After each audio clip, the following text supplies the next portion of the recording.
Hey everybody, happy Monday and welcome to another Techstrong TV broadcast. Happy holidays. Today is Monday, December 20th. I'm Charlene O'Hanlon. Got my hot chocolate here. I'm getting ready for the holidays, but we have one more Techstrong TV broadcast to get through today, and then we'll be done for the holidays. But we've got a great one for you. I hope you can stick around for the whole thing. We're actually going to get things kicked off today with a conversation between Alan and Arez Barak, who is the VP of Product Development over at Sumo Logic. Sumo Logic recently announced expanded tracing visibility into AWS Lambda functions, and it's now available on the Sumo Logic observability platform. So Arez and Alan talk about the Sumo Logic technology, what it's offering to its customers, and how it can help DevOps teams especially. It's a great presentation, conversation. Definitely want to check that one out as well. After that, Alan has a conversation with Ray Lajano, who is the Kubernetes field engineer over at SUSE, and he's also the Kubernetes 1.23 release lead. So they talk about some of the newest features in the latest edition of Kubernetes and what it means to the cloud-native world at large. Good stuff there. After that, we have a Haunted Hacker podcast, last one of the year. This one, Mike Jones is speaking with Max Hennemeyer, who is the Director of Threat Hunting over at Darktrace. And as always, Mike has great conversations with his guests. They talk about all things cybersecurity, including AI and ransomware and new defense platforms that are coming out for cybersecurity, as well as active defense and even diversity, and just a whole lot of cybersecurity conversation happening on the Haunted Hacker today, as always. So definitely want to check that one out as well. Then I'm back with the headlines, and then I have a conversation with Bill Lettingham, who is the CEO over at Fairwinds. Bill and I talk about current cloud-native security tools or current cloud-native tools that are brought in by security teams but aren't really being seen or used by DevOps or developers. So we talk about how important it is to include security in cloud-native and some of the operational risks that are being held by containers and configuration in the tools, configuring the tools that developers use every single day. So really interesting conversation about cloud native security and development, and it's definitely relevant for any organization that is even dabbling in the cloud native space. After that, I have a conversation with Philip Heltzevig, who is the CEO and co-founder at Cognigy AI. We discuss the emergence of conversational AI, chatbots, low-code, and automation, and their role in customer service automation. It was a fascinating conversation, definitely one worth checking out. We talked all about the customer service experience and how automation is playing a huge role in the ultimate success or failure of organizations should they decide to go down the role of automating their customer service efforts. So great conversation there. After that, we have a double shot with a view with Vizard. In his first conversation, Mike speaks with Cindy Blake, who is the senior security evangelist over at GitLab, and they discuss why all the action is moving toward continuous integration to secure software supply chains. It's very relevant, especially in light of all of the cybersecurity incidents that have occurred because of software supply chains. After that, Mike speaks with Matt Schwimmer, who is the Senior Vice President and General Manager for Product and Services over at ServiceNow. They talk about IT tickets and why they are becoming they're going the way of the dinosaurs, at least in Matt's mind. So it's a great conversation as well. Chock full of goodness on today's episode, and we are going to get things kicked off right after these commercial messages.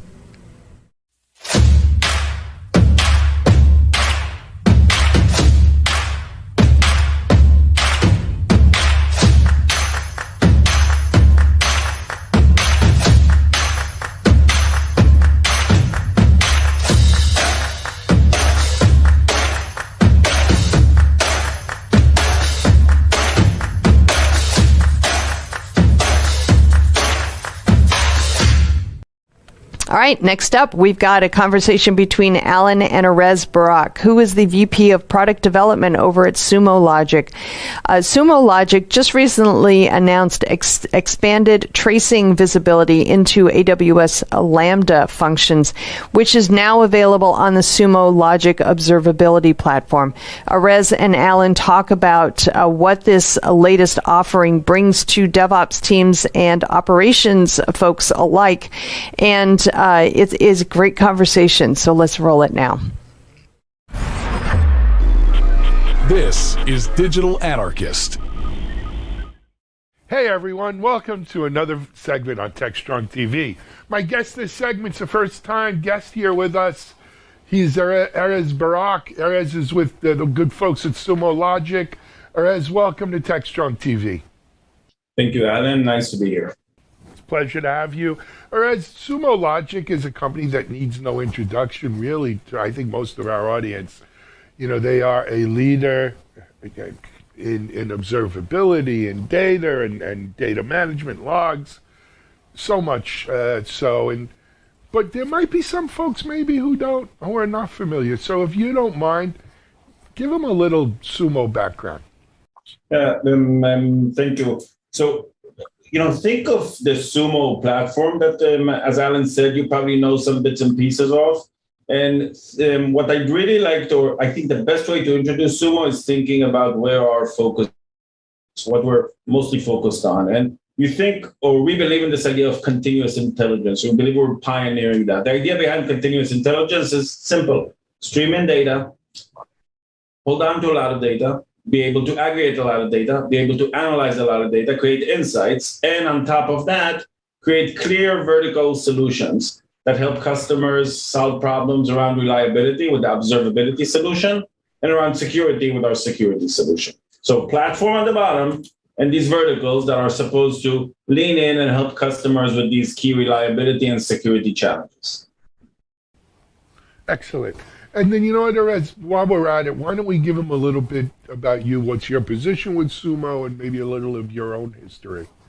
Thanks, Alan. I'm a VP of Product Development for Sumo. And what I mentioned earlier, this idea of observability, this idea of reliability is where I spend most, if not all of my energy. Thinking of how customers create reliable applications is top of mind for us.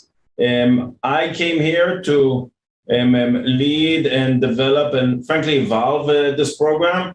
I joined Sumo in the past year after a decade in the Azure team, working on all sorts of data and AI related services. Some manageable ones are the Azure Machine Learning Service for developers who are building machine learning capabilities. So what got me interested about Sumo is, hey, we're about developers, B, we're all about the data, and C is how do we use this idea of machine learning and artificial intelligence to help with these key use cases.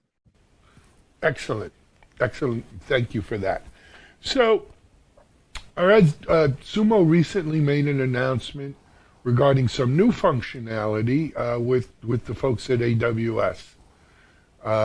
Why don't you, if you don't mind, would you share with the audience? Yeah, so we had a chance to take part in a reInvent this year. As did we.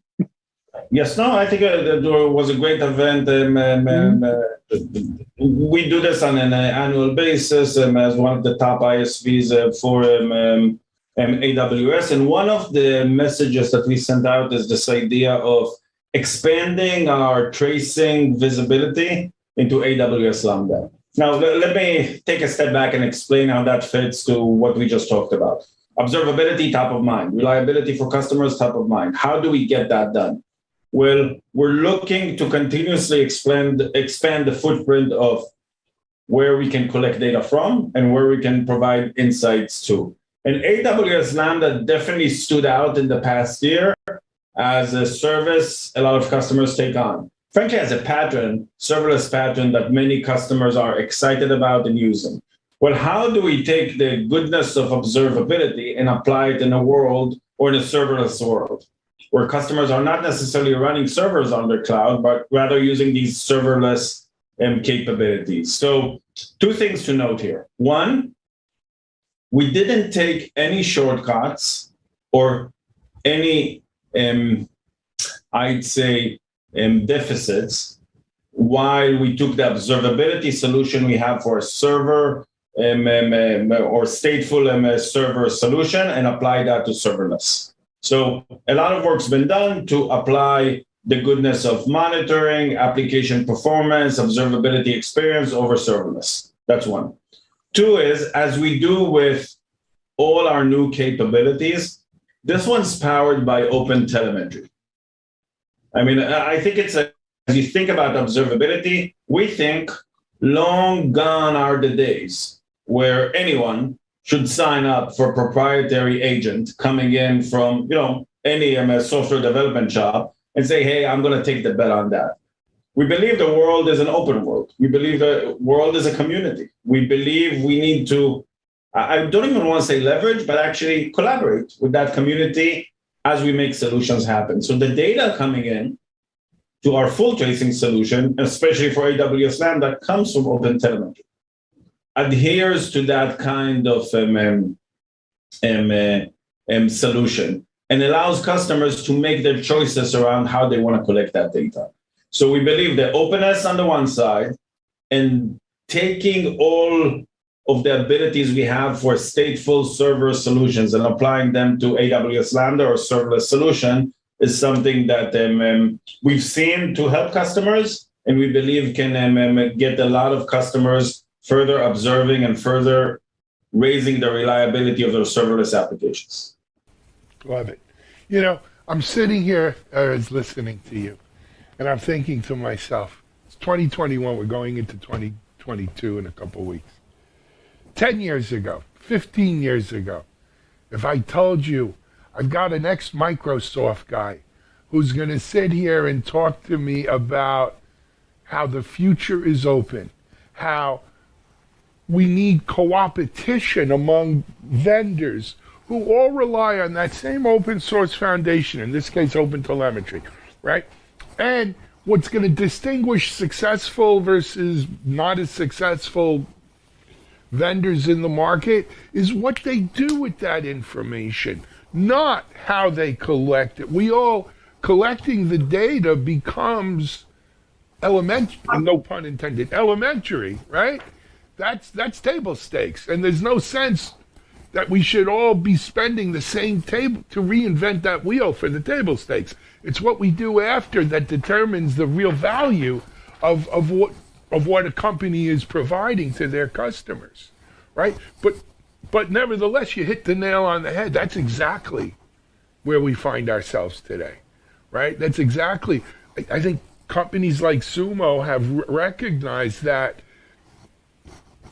it's crazy not to leverage an open telemetry or Prometheus or some of these other huge open source projects that are making observability truly possible because the data sets are. I also mentioned, though, in the case of AWS, part of their success is that they've made information available to the Sumos, to all the MSSPs, right? And look, I'm in security 25 years. And I remember in 2005, what's the biggest inhibitor to cloud adoption? Security. And then where does the responsibility for security end and begin between the cloud provider and an ISV or a user? AWS has done a great job of giving everyone, again, a base from which to play. We're going to give you basic telemetry, no relation necessarily to open telemetry, but basic telemetry and insight into the functioning of the platform. And what you do with it really determines how successful you'll be. And I don't want to just tout AWS. You were at Azure. Azure has done a very similar thing, right? By being open. And, it might be counterintuitive to some folks out here, but that's the way the world works today. So, look, first shout out to Microsoft, where I picked up, strengthened, and have come to a true belief of this idea of open and collaboration is within Microsoft. That's how Microsoft operates, and that's how the cloud operates. Absolutely. Sumo has very much sort of led the pack on that front as well. And I think what you're talking about is really that second phase, because once you let that go and you're saying, well, it's not this agent or that agent or this protocol, that protocol, we just have an open protocol. That's when we go to the next level. And to your point, that's when we get like the right layers in place. And we are all ending up being focused on customer value as opposed to which layer do I own. This goes further. And this is also at the, I'd say at the heart of the hypothesis Sumo is pushing. It now allows, I don't even want to say break the silos, but totally sort of ride over the silos of reliability and security. Operations and threats, they're one. At the end of the day, if you have these layers in place, we refer to them as continuous intelligence. Fine, like we have a lot of brand names, but at the heart of it, it's open telemetry, it's layers that are aligned, and then it ends up allowing us to focus on the pain point for a customer. Note, I didn't say the silos we have and how they serve a pain point for customer, but rather a pain point for customer.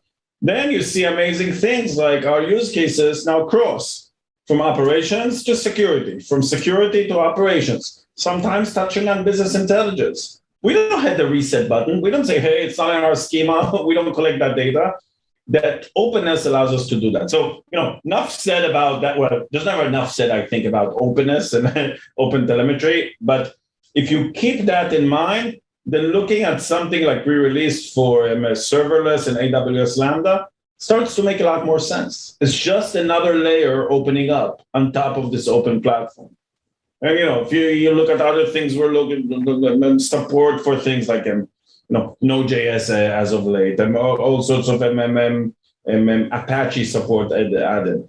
And we're looking at tracing, we're looking at RAM. All these things become building blocks on top of that open platform that allow, again, reliability and security. So we start there, we carve the use case there. At the same time, we make sure the platform is open so we don't get stuck once we apply it. So it's yes, I do agree. It's exciting times when it comes to cloud data due to that openness. I think that's absolutely. It's a golden age. Even like tracing and stuff, right? It's such a powerful tool, right? I think back to banging my head on the wall in security for 20 years. You didn't have that kind of power. I wanted to talk a little bit though, and all of this touches on it. So we've talked about all these technologies, open, right, and being able to gather. But let's talk now about where rubber meets the road. What exactly are we delivering to the customer here, right? In this case, on Lambda, they've adopted a serverless architecture. They're probably still using Kubernetes. What the specifically to the Sumo solution? What are they getting from Sumo on this? I mean, high level, yeah, reliability, security, but let's drill down a little bit. So here's what happens, right? You're looking at your full stack, you're looking at how you're building your application. And one of the things more and more customers are starting to use is the serverless approach. So now I got AWS Lambda, not only as an experiment, but rather as a part of my production. So what do we do at Sumo to ensure that that part of your production is not a blind spot? And that ties exactly to what we deliver now. Data collection. The bits and pieces, they got to work. The data has to come in. A common schema. The data has to plug into the overall schema. Again, we can't have a silo of data. So defining that schema. Based on that, the unified entity model now understands the data is coming from AWS Lambda. It understands that this is part of your serverless solution, but it's not. So it's connected to the rest of the data. So we're collecting, we're unifying, and then it comes to the applications, right? We have the ability to, or we deliver service maps. putting service maps aside for a second, that's based on our tracing solutions, right? At the end of the day, I want to see that tree of spans, and I want those spans not to be limited to my server or my stateful server calls, but rather also include my serverless calls. So bringing the span data from there in a unified manner, and in the customer's experience, when you look at the trace, bringing that together allows now for really the same experience you had before to be supported when you're using Lambda. Now, I'll add one more thing on top of that. What we do is we also take this data and we use one of the biggest strengths that Sumo has, and that's our log engine and our log analysis engine. So we take the span data created from serverless, we plug that into our log analysis engine, and lo and behold, now you can run search queries on top of that data. So we don't force customers to, hey, you got a trace, work with the trace, and here's the data you got. We're also providing that data as building blocks to open queries. So those power users who are used to search and logs can now search in spans coming from serverless. So think of what we delivered now as this normalized view of data, of schema, of experience, and of search all coming together and including Lambda in that. If you don't have this, as a counterexample, you're going to do all these things for production, but you're going to fly blind on key calls you're making. You're going to fly blind on some outages that may be hurting your customers. You're going to fly blind on an area we know is growing in terms of usage from your development team. And we're here to make sure that those blind spots, when they show up, they don't exist for long.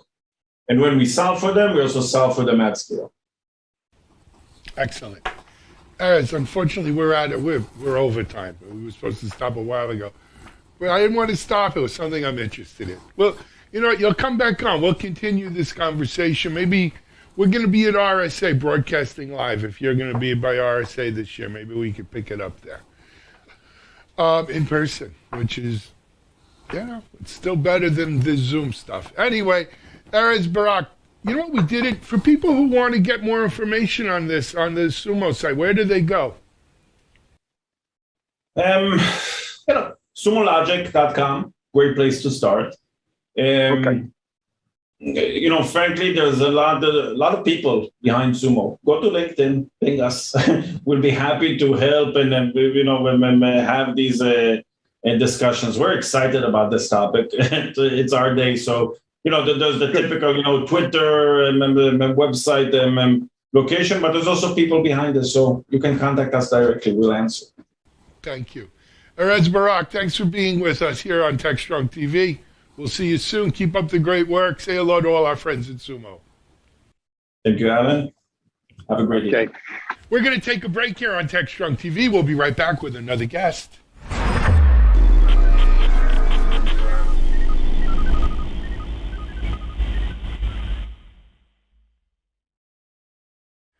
Hey everyone, this is Alan Schimmel, CEO and founder of Techstrong Group.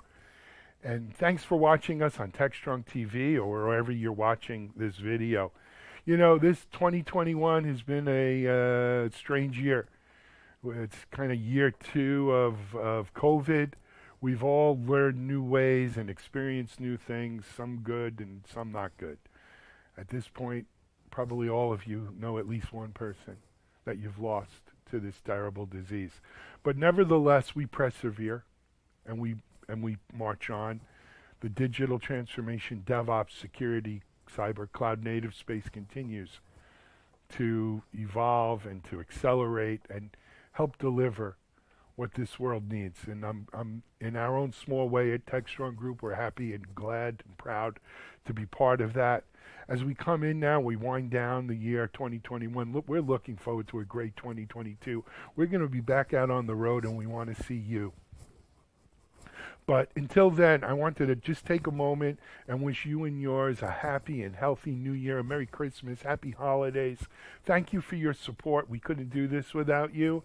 And stay with us, man. 2022 is going to be a great ride. Thank you again and Happy Holidays to you all.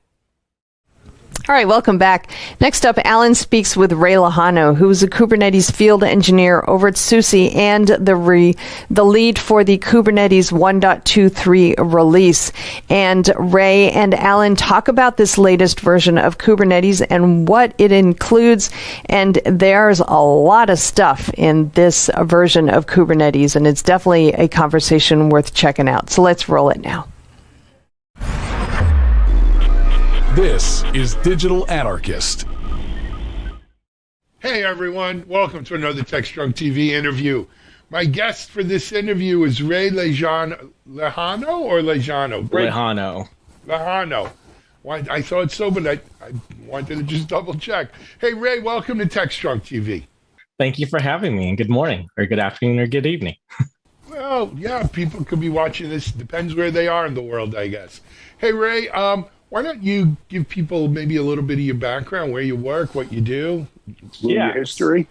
So I work for SUSE by way of Rancher Labs. I'm a field engineer. So I work out in the field with customers and prospects on getting the Rancher server management platform set up. And what that is, it manages multiple Kubernetes clusters.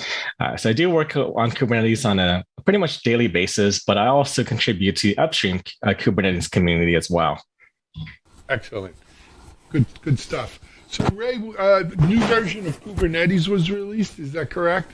Yeah. So Kubernetes 1.23 was released this week, and I was the fortunate and I had the honor to be the release lead for 1.23. And the theme is the next frontier. Sounds Star Trek-y.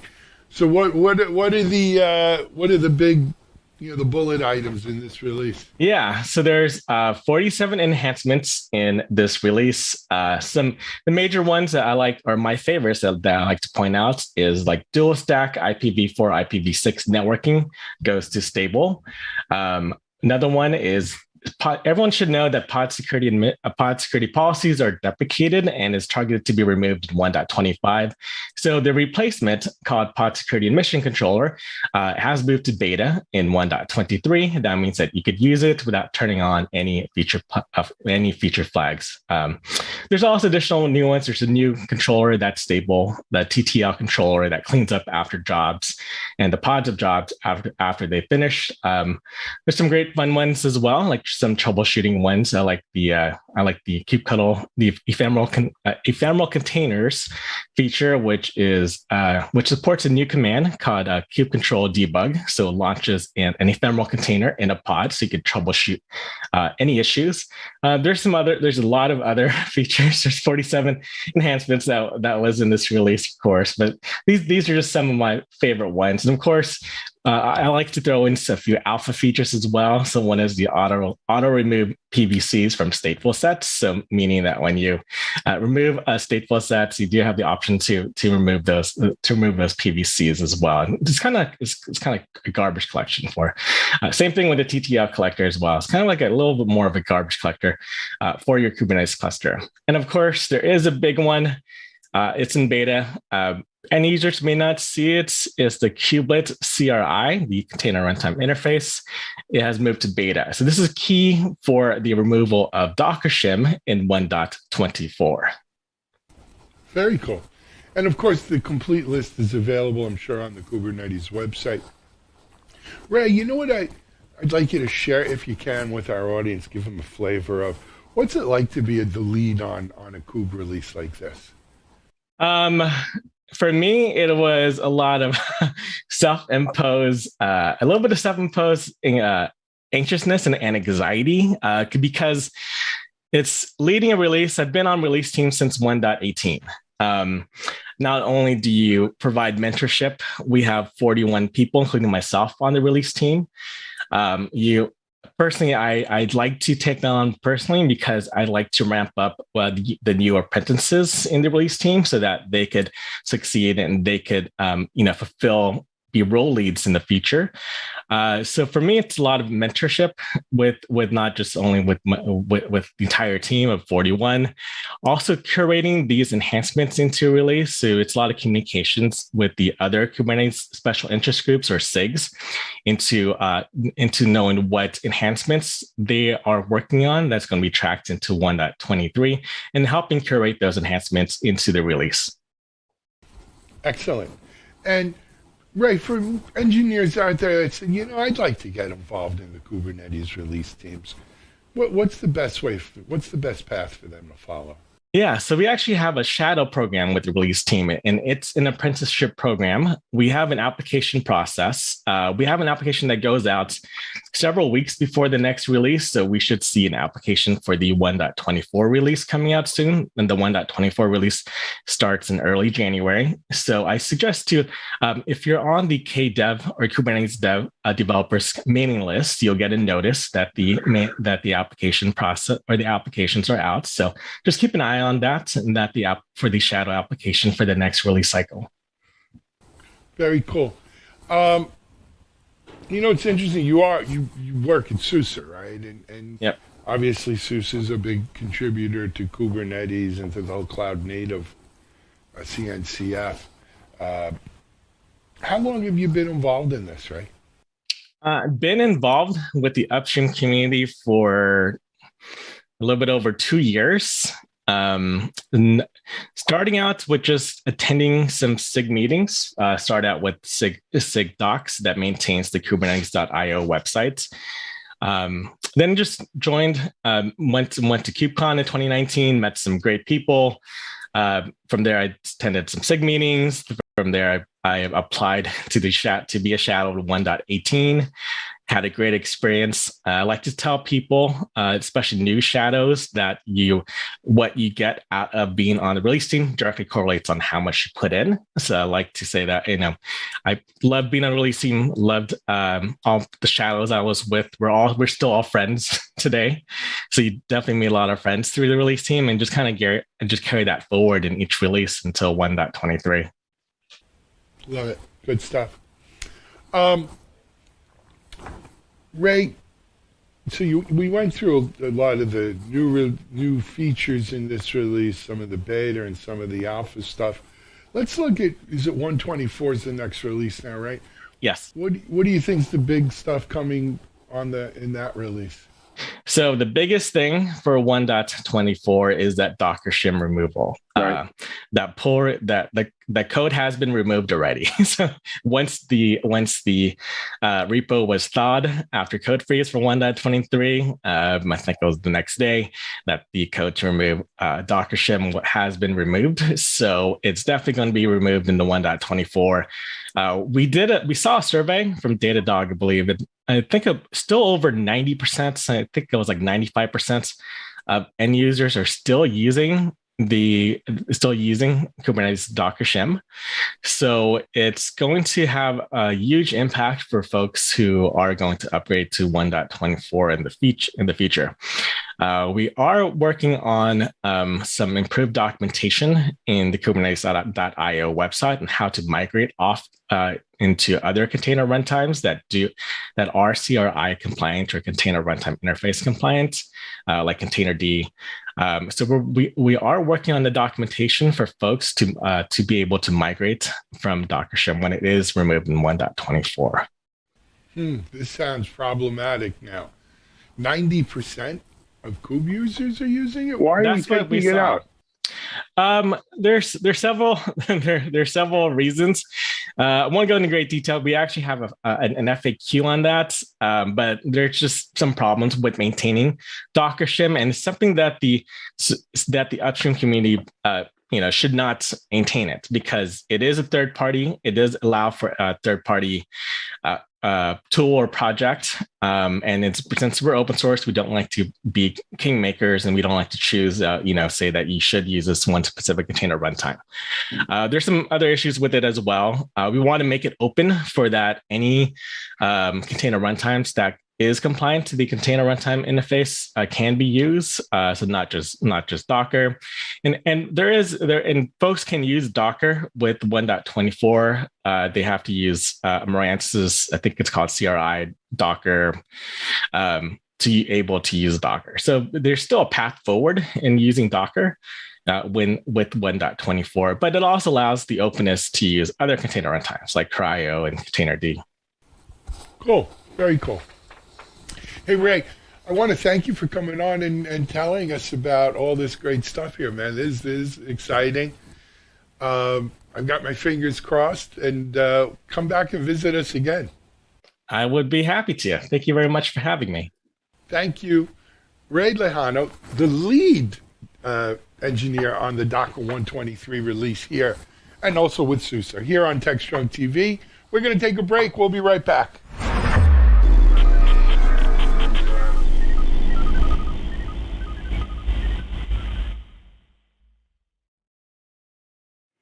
Hey everyone, from everyone here at Techstrong Group, from ours to yours, Happy Holidays! ContainerJournal.com is the leading online destination for centralized computing-related content.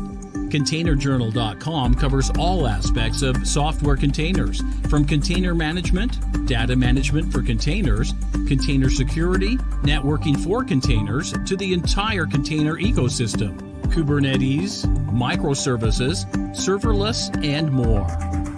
ContainerJournal.com has the largest selection of container-related news, featuring breaking news, blog posts, podcasts, and more. Visit www.containerjournal.com to learn more. ContainerJournal.com is operated by MediaOps Inc., the team behind DevOps.com, Digital Anarchist, SecurityBoulevard.com, DevOps Connect, and DevOpsDozen.com. This is Digital Anarchist. Hey everyone, welcome to another Techstrong interview, Techstrong TV interview. This is actually one of the last Techstrong TV interviews we'll be doing for the year. So thank you all for listening to us every Monday, Tuesday, Thursday, as we try to keep you up to date on what's going on in digital transformation, cybersecurity, DevOps, and cloud native. My guest today is a first-time guest, hopefully not the last time. And, I'm surprised we haven't had him or anyone from his company on before, but I'm happy to have him here. Let me introduce you to Carl Mattson from No Name Security. Hey, Carl, how are you? I'm doing well. Thanks for having me, Alan. It's a pleasure to have you on. So, Carl, as I mentioned, we haven't had anyone from No Name on before, and I'm at a loss why, to tell you the truth, but I'm glad you're here, and we'll rectify that right now. For those I think a lot of folks in our audience may have heard of No Name Security already, but for those who haven't, let's start there. What's the company about? Sure. So we're an API security company, and Alan, it's not surprising that we haven't met. We're a relatively young company. We're just 2 years old, coming up next month, and so we haven't been around a long time. But what we're seeing, sort of in the overall security market, is this sort of need for API security is becoming very acute. And so we've developed a platform that we've had some. We're really proud of the success we've had in a pretty short period of time. But yeah, and the other part, of course, we're No Name. So our brand is sometimes people haven't heard the name because we don't have one. So yeah, very cool. The only company I ever knew No Name was a killer restaurant in Boston, which I think unfortunately closed during COVID. But No Name in Boston, man, some of the best Boston area food I ever had. But Carl, you mentioned API security. Look, I'm of a belief, and I've said this on the show before, that for a long time in security, people were saying, hey, security was all about AppSec, right? If it wasn't AppSec, it didn't mean anything. I really think today API security is what AppSec is becoming about more. I think API security signals a new surface, a new battle in AppSec that WAFs aren't going to help us with. Or maybe they will, but not to the extent they were before. we're just going to see some different things here. So, to me, API security is, if it wasn't the story of 2021, it's going to be the story of 2022. And folks need to get out ahead of that. We're going to have some announcements coming out right after the first of the year about some API security information and developments that we're going to announce it, or we're going to partake in at the RSA conference in February, so stay tuned. But Carl, what about you, your background, if you don't mind, if you want to share with the audience? Sure. So I've been the CISO for No Name Security for about 5 months now. Prior to No Name, I had the real privilege of being No Name's first customer. So I'd been a CISO in financial services for many years. Come from large organizations. I was worked for the government for 10 years, and then in banking for another 10 years. And so, but this summer, after having had a pretty amazing experience working with No Name as a customer, I decided to make the leap and to come work at No Name and build the platform. So That's this has been a real interesting journey for me, because I'm learning for the first time how to work in a small company. So my role in the company really is I'm sort of the customer in chief.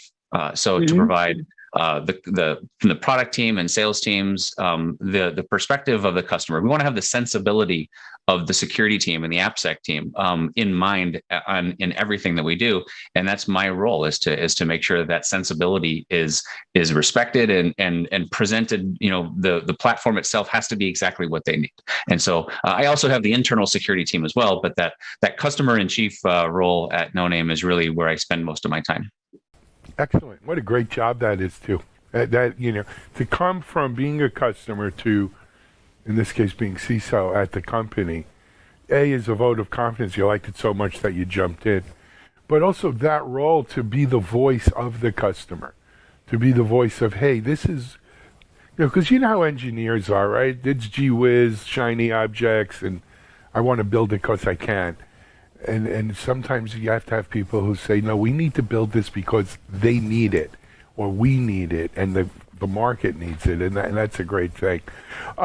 Look, for a company that's only 2 years old, No Name's made quite a name, no pun intended, for themselves, right? You guys recently announced a large funding round, achieving a certain status. Why don't you? I don't want to put the words in your mouth, Carl. Why don't you share, if you don't mind? Sure. So we closed our C round investment this week, 135 million, from led by a new investor, Georgian, and it's really an exciting time for us to accelerate, because, as you mentioned, like year 2022 is going to be sort of, I think, heavily weighted towards APIs as at least one of the top priorities as a security team. So in order for us to sort of meet that demand, we have to keep building. We have to keep building product that touches every element of what our security customers need for API security, and then also just develop the overall footprint for, like, operational support, for example, user training. Those are the types of things that we need to keep building on. So this really gives us the wind at our sails to deliver on that customer expectation. Absolutely. And look, first of all, congratulations on the raise. That's a lot of money in any market. And along with that raise, the evaluation kind of pushed No Name into unicorn status. And granted, this past year, we're seeing a lot of companies, grabbing billion-dollar plus valuations, because when you're raising 100, 200 or more $1 million, of course, it's easy to do that. But as I was talking about off camera with you, Carl, to our audience, they're a little desensitized to the money. To me, $135 million is still a heck of a lot of money. Yeah. And I know what it's like to raise money. But really, for our audience, what does it mean to them? What it means to them is that, number one, people who have that kind of money to invest are seeing API security as an important enough, as a critical must-have, type of technology, that they're saying this is a huge market. And there's going to be some real big winners in here, and we want to, grab a piece of that. So that validation, if you will, right, is an important, right? Because you're going to assume the people investing that kind of money aren't stupid. Well, be careful when you assume, right? But they're not stupid, and they're investing that kind of money. They must see something that you guys see, that I see, that I think our audience is seeing. Why do you think API security is so critical? Why do you think coming up this year we're going to really see it, come to the forefront? Well, I think over the last 2 years in particular, transformation in IT is just like accelerated dramatically. And so I think that the security teams are challenged to sort of keep pace with transformation. That challenge is part technical because the utilization of APIs in ways that we never thought of 5 years ago. That's present, and so there's a quantity of APIs and there's a diversity of APIs, and then importantly, then security teams have their own scale challenges. Right? Everybody has this sort of the staffing problem challenge in security, and application security in particular, because of the sort of the specialty or the expertise level required of like an application security professional. So we're sort of seeing the perfect storm of IT racing ahead at light speed, or businesses racing ahead at light speed, and the security teams needing to re-instrument on the fly and to do so very, very efficiently. And so when you have a platform and when No Name can offer automation that allows scale, it allows reach for the security team in an effective and efficient way, it makes for a compelling reason to bring us in. And so I think that we're kind of like the right company and the right platform at the right time for so many AppSec teams. And so, we find it, it's very easy to make the case for API security, particularly the automation capabilities with so many teams today. And so I think that the customer sees that, the investment community obviously sees that, but it's like the perfect storm. And I think we're in the middle of that. To be able to navigate that with the kind of the backing of investors is really meaningful. Absolutely. I agree. I mean, I'm going to take a slightly different tack though, Carl. I remember I'm in Vegas. It's got to be 5-6 years ago at a conference, CA World, right? CA was CA Technologies. They're now Broadcom. Broadcom, of course, bought them. And I walk into CA World, and the keynote from the CEO, or I think it was the CEO, may have been the president of SVP programs, said that we're living in an API-driven economy. That APIs were going to increasingly be the tracks that the economy, rolls on. That's how things were going to go.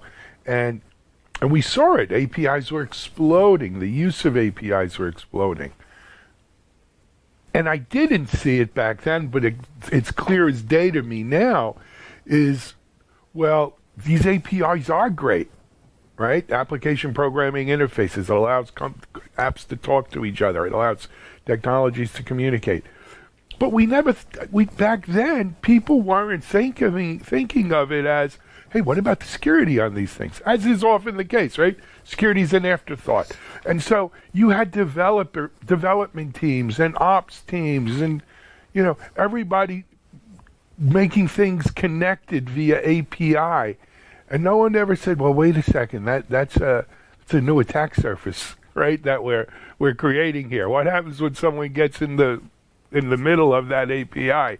Or have we told the security team what APIs we're using even? Right? They just say no about everything anyway. Let's not tell them. So I think it's only in the last 2-3 years that people have started saying, wow, these APIs are great. They're ubiquitous. But what are we doing about securing them? And now, as we start seeing attacks and exploits on it, people saying, oh, God, in my mind, Carl, the biggest problem we have in API security is the threshold issue of what APIs are you using? Do you know, like the old, it's 10 o'clock, do you know where your children are? It's 10 o'clock, do you know where your APIs are and what APIs you have? Let alone, how do we lock them down? Or, so to me, that's really what once again, we thought of security after the fact instead of kind of building it in when we were doing them. But anyway, look, I've been in security 30 years, or 25 years. It's par for the course, right? Some things don't change, it seems. Well, and I think your point about where we were at 5 years ago is that APIs weren't new. And the good news about APIs is APIs are securable. Most of the chessboard of API security is known territory. And when we were a security team dealing with a population of 15 APIs, those moving parts were parts that we could handle. When that population of 15 went to 1,500 in 2 years, then what we started to see, especially in the last 2 years, is it's like misconfiguration is just as prominent a reason for an API problem as a source code problem. So it's network placement or externally facing APIs that were not intended to be externally facing. It's a good example of the problem of 15 APIs. How we solved that doesn't scale. Right, scale. So, but that's not unusual in security either. Yep. Right? How many security incidents happen because of a misconfiguration, not because of, as you say, a source code error. We're not talking log4j or log4 shell here. No, it's a misconfiguration, a wrong setting on a server, leaving a port open that shouldn't be open, or something like that. How many times does that come back to bite you in the butt, right? And that is true with APIs. I think the problem is, when you only had 15 APIs, it was easy to get your hand around. You can't get your hand around 1,500 APIs unless you know there are 1,500 APIs. And there are a lot of places that don't. They just know they got a lot of APIs, right? What I think is that's going to be a threshold question. Then what are the configurations? How do I manage them? How do I lock them down? Will be where they separate the no names from, the other companies of the world, if you will. Anyway, it is a fascinating topic. I do think it's going to be, a big, much bigger story even in 2022. We're going to be watching it. For people who want to get more about No Name, maybe check it out. Where can we go? What can they do, Carl? NoNameSecurity.com. That's our primary website. We've got, of course, webinars and tutorials on the site, but register for a free demo. That's what I'm very proud of the platform that we have, and when we have an opportunity to show off, what we have with the new customer, I'm usually there. I love to get a chance to talk with customers because I've been in that chair of trying to solve API security as a program, and so there's the technical elements, there's the process and policy. There's the organizational change mechanics, and so I love to talk about all of those things with customers. So NoNameSecurity.com. That's excellent. Hey, I want to thank you for coming on and being our guest. Happy holidays, Happy New Year, Merry Christmas to everyone at No Name. You know what? Don't be a stranger in 2022, man. Keep us posted on what's going on in the world of API Sec. I appreciate that. Thank you, Alan. All right.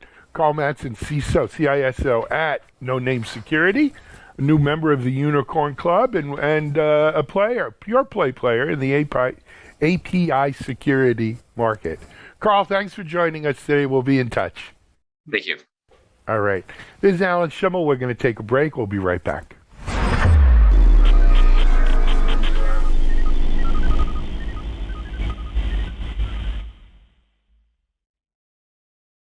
SecurityBoulevard.com is the leading resource for news, analysis, and education on challenges facing the cybersecurity industry. SecurityBoulevard.com covers all aspects of cybersecurity, including data security, DevSecOps, cloud security, application security, network security, security threats, and more. SecurityBoulevard.com has the largest selection of security content, featuring breaking news, blog posts, podcasts, and more. Visit www.securityboulevard.com to learn more. SecurityBoulevard.com, home of Security Bloggers Network. This is Digital Anarchist. Hey, everyone. Welcome to my final interview of 2021 here on Techstrong TV. Couldn't think of a better person to have as my last guest of the year. We brought him on, I think it was like his first day when he first joined CloudBees, 9-10 months ago at least, right? My friend Stephen DeWitt. Stephen, welcome to Techstrong TV. Thanks for helping us close it out this year. It's great to be here, Alan. Happy holidays to you, to everybody. Honored to be your final guest of the year. What a year. It's been another year for the books, that's for sure. Stephen, was it about 9 months ago now, right? February 1st, I joined. Yeah, 10 months. Yeah. That's what I figured. Yeah, and what a year it has been, and what a great note to end it on.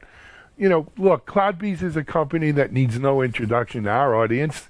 Truth be told, CloudBees was one of our first sponsors at DevOps.com, and still remains a close partner. Just about everything we do, CloudBees is always involved in it. So we're thrilled to have you here.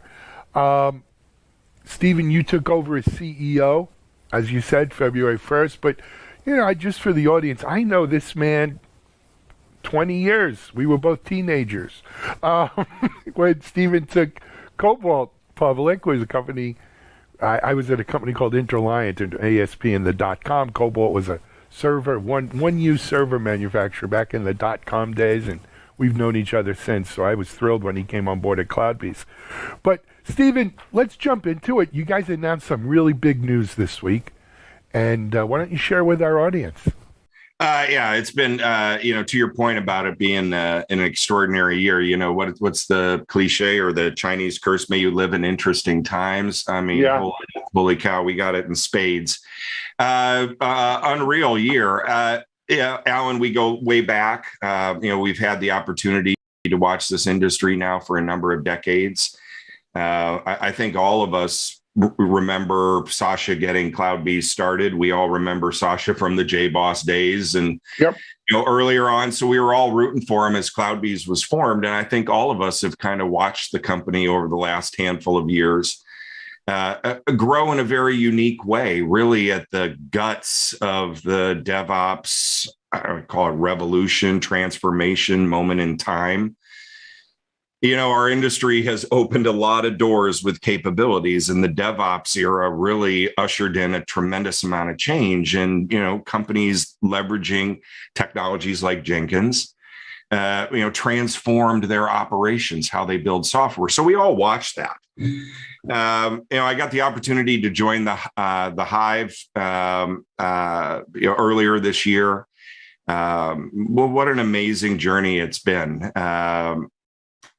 CloudBees is really coming of age right now. I think it's the best way of looking at it. This is a company that's really embraced its position in the market, its focus on the enterprise. We deal with really complex customers that can't deal with an out-of-the-box type solution.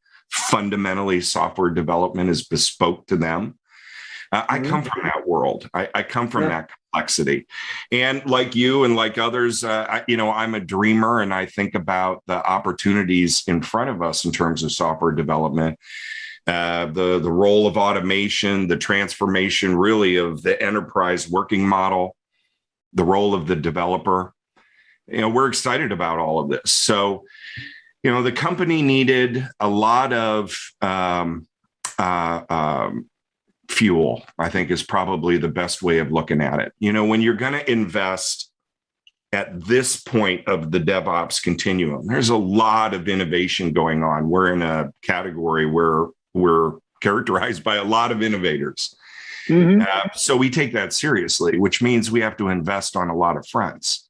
There's a lot of technical transformation happening in the DevOps aggregate stack, and we want to lead. And then there's the whole engagement dynamic with your customer. That too is complex, requires mature thinking, aggressive thinking. And all of this boils down to people. We truly are a hive. We focus on bringing passionate, intense people into the company that really want to succeed. And taming that capability is something we talk about and internalize a lot.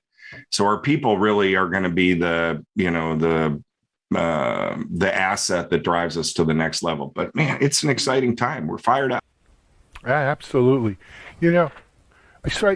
Stephen, I get so busy here, I don't get a chance to write as much as I used to. But this past month, I just felt impassioned, and I've started writing a lot. Not news kind of stuff. I didn't cover, for instance, that CloudBees, raised was it $150 million this week, billion-dollar valuation. That we have writers that cover, right? That's news. But I try to do call it op-ed, opinion pieces. So I wrote a piece last week. It's my Reflections DevOps 2022. It's a DevOps Christmas Carol.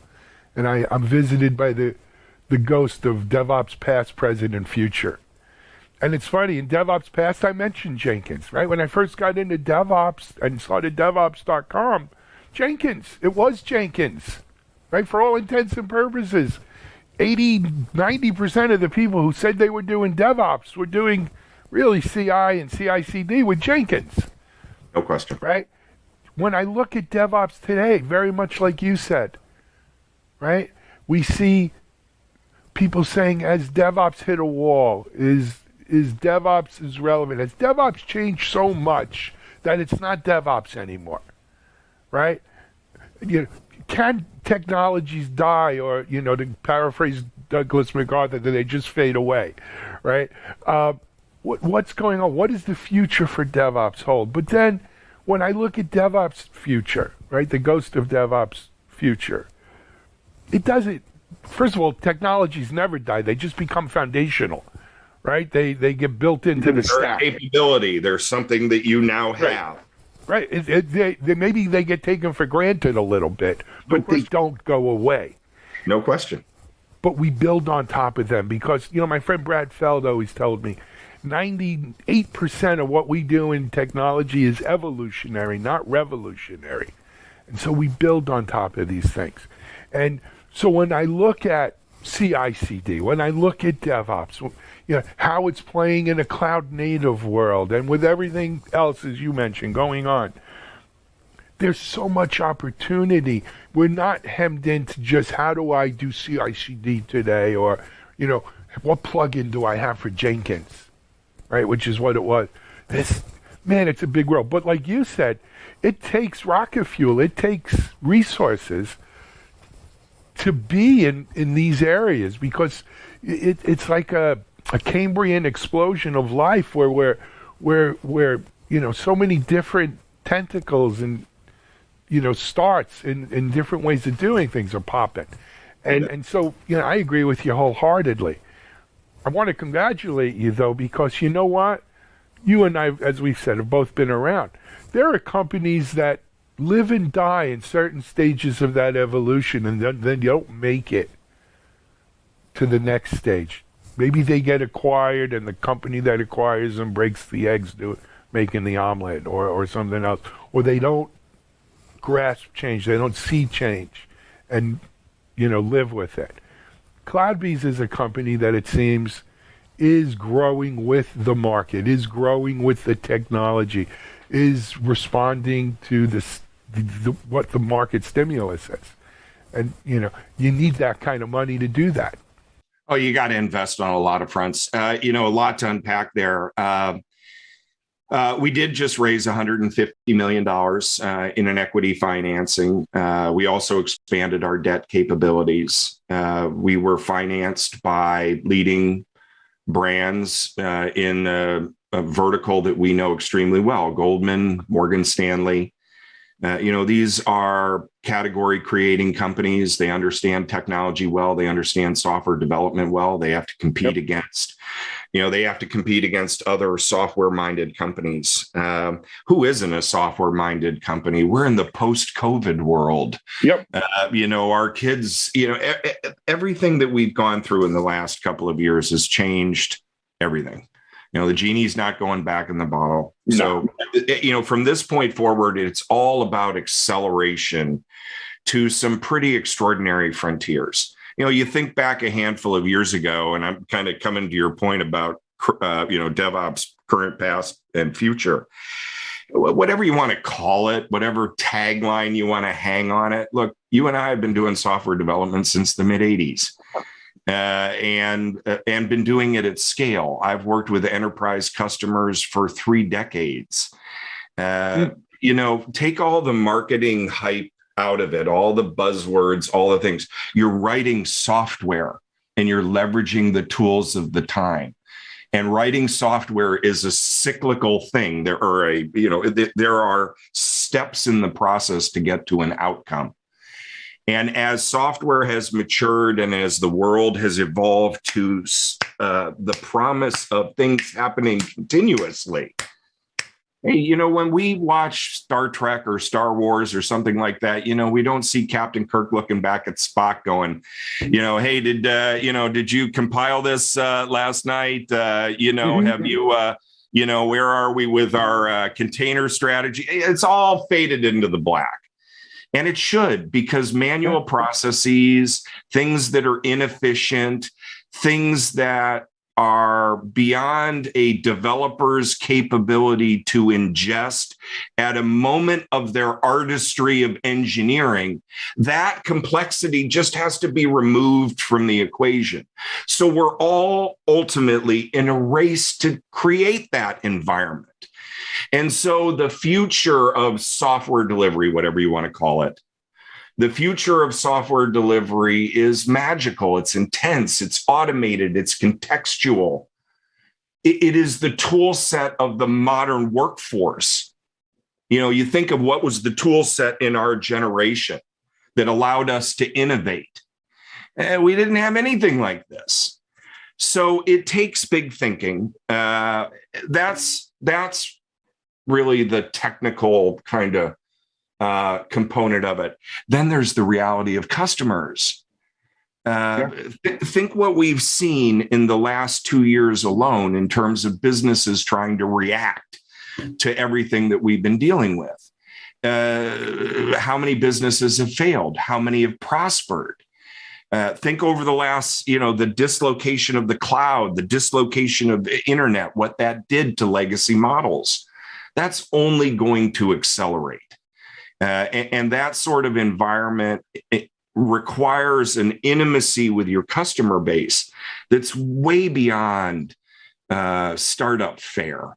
And you have to your point about how you scale a company, we've seen lots of enterprise software companies grow from 0 to 50, 50 to 100, 100 to, now it starts getting hard when you get over 100. It's the law of big numbers. It's the law of big numbers. Your value proposition, the intimacy that you have, all of that skyrockets. And when you deal with complex customers, the stakes are even higher. You talk about that, Stephen. Of course, this week, we every few years we see something that just breaks the internet, right? It was the DNS, Dan Kaminsky's DNS thing, Heartbleed on the Intel platform. This week we have this Java log4j, log4 shell thing. Yeah. And I wrote another article about this one. To me, look, defects, bugs, whatever you want to call them, they're always going to be there. Yeah. The real issue is the supply chain, the way software is done today, Stephen. Most of the people using CloudBees today, you say bespoke software. Yeah, it's bespoke. It is. It's custom software. But it's so dependent on components, whether they be open source or not, that you have no control over. And then even not if you say, oh no, we don't develop our own apps. We're using all SaaS stuff. Well, how do you know what's in your SaaS? Exactly. Stuff that you're using. I think we're all hyper aware of the reality of the supply chain now. I hope so. Look, we've been doing this for a long time. It's not like we're rookies at this. We've had these sort of complexities in the past. They're just geometrically larger now. And the cloud doesn't make that go away. Look fundamentally at the reality of the SDLC. You have in a large enterprise, there is no all-in-one type dynamic here. It's fundamentally impossible.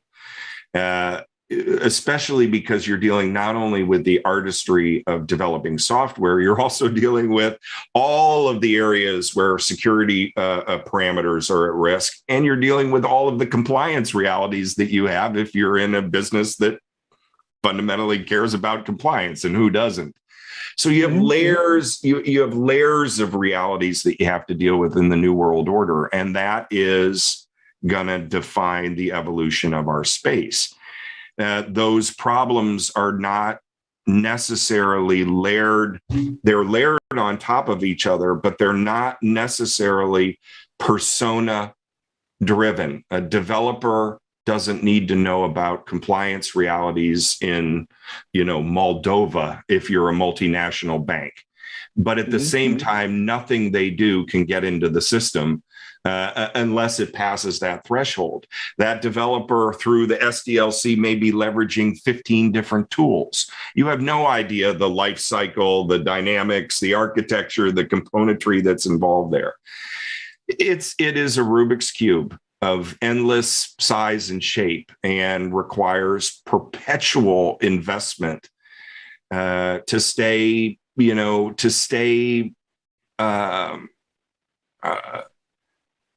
a leadership position alongside your customers that are going through evolution that has bespoke realities. There is no way to avoid that.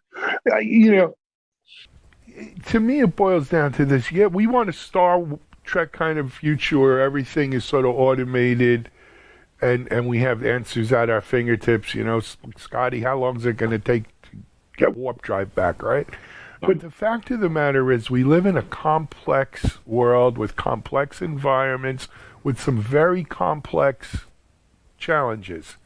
And if we look for simple answers to complex issues, we're always going to be disappointed. We got to realize that our solutions sometimes the complexity has to match the complexity of the problem they're solving. The true artist, though, can kind of put a facade over that complexity to make it easy for a developer or a DevOps or a person to deal with.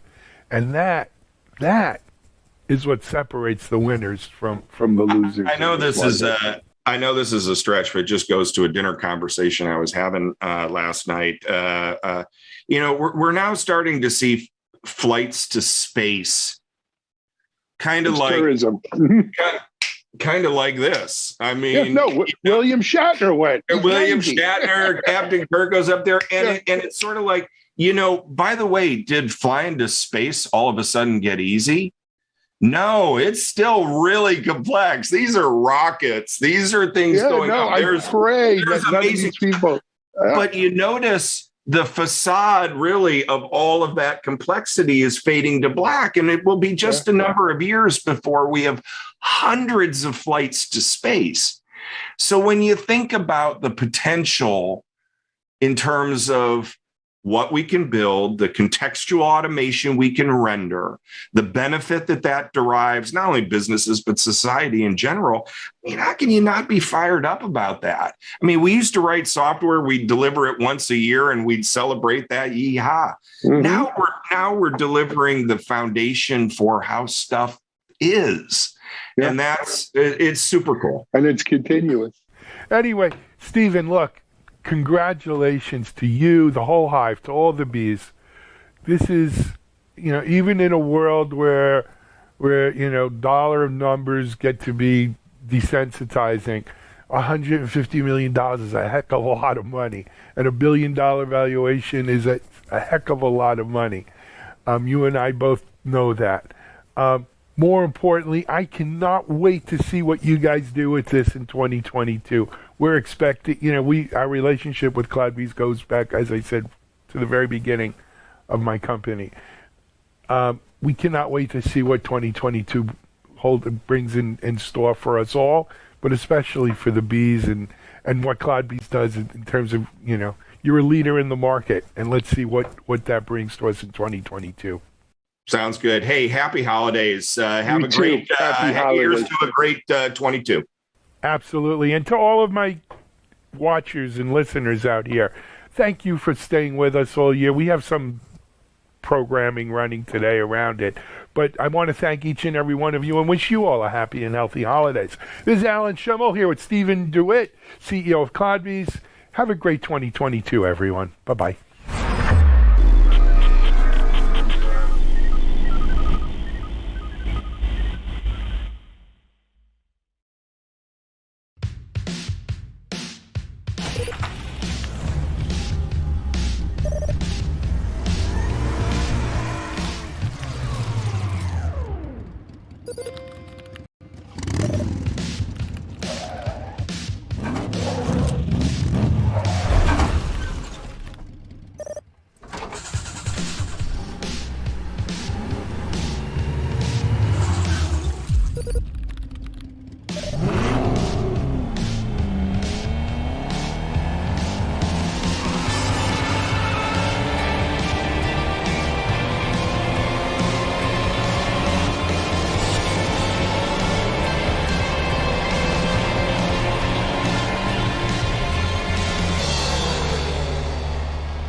All right. Welcome back. Next up, we've got the Haunted Hacker podcast. This one features a host Mike Jones and Max Hinnemeyer, who is the director of threat hunting over at Darktrace.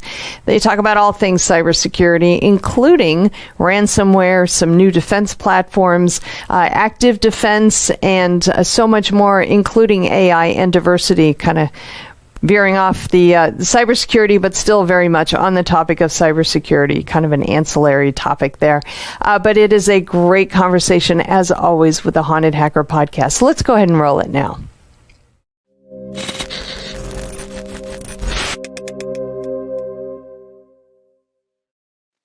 Welcome to the Haunted Hacker podcast, Max Hinnemeyer, Volume 2. So before we get started, I'll give a little bit of news and updates. Not a ton of stuff on the news. I will be speaking in Oklahoma City on December 1st at Innotech, and I'll be live at the Innotech conference on Techstrong TV that afternoon as well. Next month, I'll be speaking for the U.S. DHS ICE group across the U.S., as well as a couple other speaking engagements that are coming up soon. One in December for the Super Yacht Conference in the American Virgin Islands, and some more on that later. So today we have Volume 2 with my buddy Max. It's always a pleasure having Max on the show. Always have some great conversations. And Max, why don't you give us a little bit of your bio for those who haven't tuned in previously, and we'll go from there. Sure. Thanks, Mike, and hi to our audience. It's a pleasure to be here again. I'm so glad to be here. So thank you for the opportunity. I guess I'll keep it short. These days, I work for a company called Darktrace. We are at the intersection of machine learning, artificial intelligence, and cyber defense.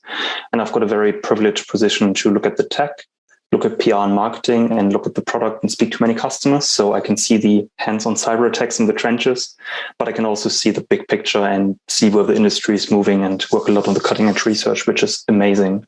But I've got a background in offensive security. I used to lead red teams and was a pen tester, and it's just in my blood. And I'm sure many of our listeners are very similar here, Mike. I know you are.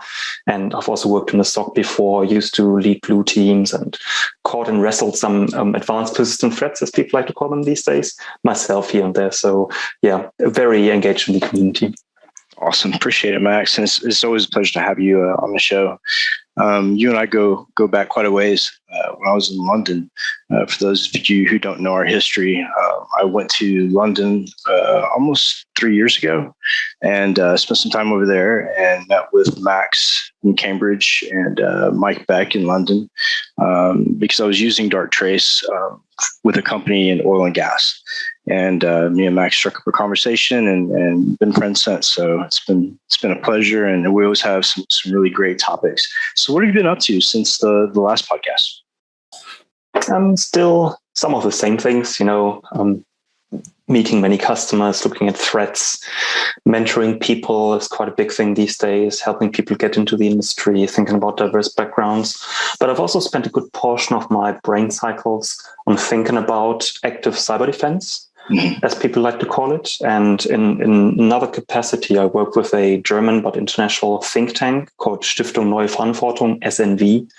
Maybe we can link it in the show notes, but they think a lot about, at the moment, active cyber defense, things like the Hafnium web shell removal, or some of the activities that the US Cybercom did in the past, or the Emotet botnet takedown. So whenever a government takes an active action and into a territory, or maybe even private entities do so, I think that's a very interesting topic because we see it more and more, and there's kind of a lack of guidance, policy around it, assessments, frameworks. So I still do a lot of cyber stuff and AI, but I also spend a good portion of my thinking cycles on that aspect there. It's very interesting. So I belong to a think tank in Europe called EMA, EEMA.org. And I was just on their ISSE conference for Europe. And the topic did come up about ransomware and some of the active responses to ransomware, which I've been kind of tossing around the idea myself now for probably about a month or two, and making some groundbreaking efforts on putting together an operation to take down some of those ransomware groups' infrastructure. So I can't go too far into the data or the technical details because we're still kind of unfolding the tool. But it's going to be really interesting, and I think that's going to be the wave of the future. Looking at how often ransomware hits companies, and what I'm finding doing all the incident responses that I do is that, unless it's a large company or infrastructure, the U.S. doesn't really care. They let the small shops end up paying either the ransom or taking a hit and having to dig themselves out by paying large fees to cybersecurity insurance or incident response teams. So we're looking at it from more of a Robin Hood type perspective. A couple other guys are looking at taking some of the data that is exposed by these groups and some of the known infrastructure and planning on a way of taking down that infrastructure as a way to protect people. Because unless you're critical infrastructure or, financial or large company, the U.S. government really doesn't care how much you lose. Do you see the same things in Europe as well? Yeah, you mentioned some super interesting points there. I think that's the same across the world. I don't think they don't care. It's just a resource problem, right? There's so much ransomware going on. And I think it's going to get worse as we see ransomware actors shift from the big game hunting to the mid game hunting, which we already see in our data, where it's much more about the hidden champions, the mid to small size companies, where it doesn't attract enough attention for the FBI or the NSA to go and hunt down the Red's infrastructure. So companies are left to their own devices, and I think it's going to get worse. I think it's really good to see those government actions, though, that we started seeing. It's another tool in the toolbox to combat cybercrime and ransomware. For too long, it's been, free game. Anybody with a bit of skill and a bulletproof infrastructure could wreak havoc and earn a lot of cash and was basically immune from law enforcement. So I welcome these efforts to a certain extent. I think it's a very differentiated discussion depending on the operation, how it's conducted. But I think some of the things you highlighted or hinted at, Mike, with your crew, where you maybe collect that attackers' infrastructure information and maybe you bundle it and hand it to the right law enforcement agencies, or you find the vulnerable spots and you help weaponize those or whatever you plan there. I don't want you to spill beans, but I think there are really good things that even private or non-government entities can do to help that fight. I even thought about almost like a bug bounty, but for malicious infrastructure. Let's say you get your hands on ReEvil's command control server, hand it out to a closed bug bounty program where trusted and background checked hackers can apply, and they rip it apart and look for potential ways to break into other similar infrastructure. And then the money comes from law enforcement agencies, for example. I'm just making this up as I speak, but I think there's a lot the industry is exploring at the moment where we can prot and attack rats or attackers' infrastructure. I think it's really important. I recently saw during incident response where we had responded to a medium-sized company, we'll just put it that, and they were attacked once in September, and then you can see other actors jumped in as well. And it was almost as if they were working together. But the funny thing was they weren't necessarily only after money. It was also information. But this had to do with a transport type company. So part of infrastructure, it jumped up onto the FBI radar. But what I'm finding is a lot of the typical ransomware events that we're responding to, it's almost like the ransom is a secondary to the primary motive. The primary motive being more intelligence gathering and just viewing how that company does business, not necessarily taking anything from it or manipulating the data, but collecting the information. And I passed this by somebody who worked in an agency. I said, this is just my theory, but I really do think that a lot of these ransomware events, ransom is not the key focus. It's more intelligence gathering, like building dossiers on individuals. And he was like, I can't confirm nor deny, but you're on the right track. So that's what got us going on this, is the fact that there are so many ransomware events, and a lot of them are starting to migrate into not only encrypting hard drives or shared drives or servers, it's also going as far as going to the nimbles and to the backups, rendering them useless. And so here's these companies trying to stay afloat, and they call us, and before we even talk about ransom, that's usually the last thing we even want to talk about. First thing we do is we try to get, a pulse on what's bleeding right then and there. And then we try to move to, okay, what can we do to get you up the quickest while maintaining, consistency across the servers? And so we get them back up. Then we worry about the threat actors. But the funny thing is a lot of these threat actors are sharing the same entry points. And you'll see the smaller groups go in and start building their launchpad for other attacks, as well as, setting up ransoms. But the big APT groups that end up coming in, you don't see them move very much. You see them drifting in and out of the network, but it's more like they're hitting the shared drives looking for personal information or for, individual views. Do you see that a lot in Europe as well? I'm pretty sure it's probably global, right? Yeah, I would agree. It's you mentioned so many interesting points there. It's really hard to say these days what the actual motivation is in an attack, or sometimes even to separate threat actors in a single incident. Almost every ransomware attack we see, I don't have the data on me, but I would say almost every, like I said, is double extortion at least. It's much more about the data exfiltration these days. Not so much the encryption. I think a big part of our industry is still focusing on stop the encryption. But, if you lose all your IP or your maybe dirty laundry or your emails to your competition or just the public internet, that really hurts a lot. And it's much more about business disruption. So not just encrypting everything like WannaCry style worm, hard drives, but hitting the business critical functions or maybe the link to the industrial control systems to grind the company to a halt, to hurt the revenue. So we see that a lot. But like you say, it's the initial point of entry is almost ubiquitous these days because it could be supply chain, could be access to stolen credentials, spear phishing. If you don't have good tech and awareness training, it just gets in 0 days or N days. So what we see a lot is that there are these entry points, often super low hanging fruits, open RDP servers without brute force protection, VPN technology with known vulnerabilities, not even 0 days, spear phishing, as I said, or others. Very lately, we see a lot of GitLab exploits for the Git servers because of the higher level vulnerability, and still exchange proxy log on proxy shell. So there are these points and they are just getting hammered. So the companies, just getting smashed, and especially mid and low tier companies.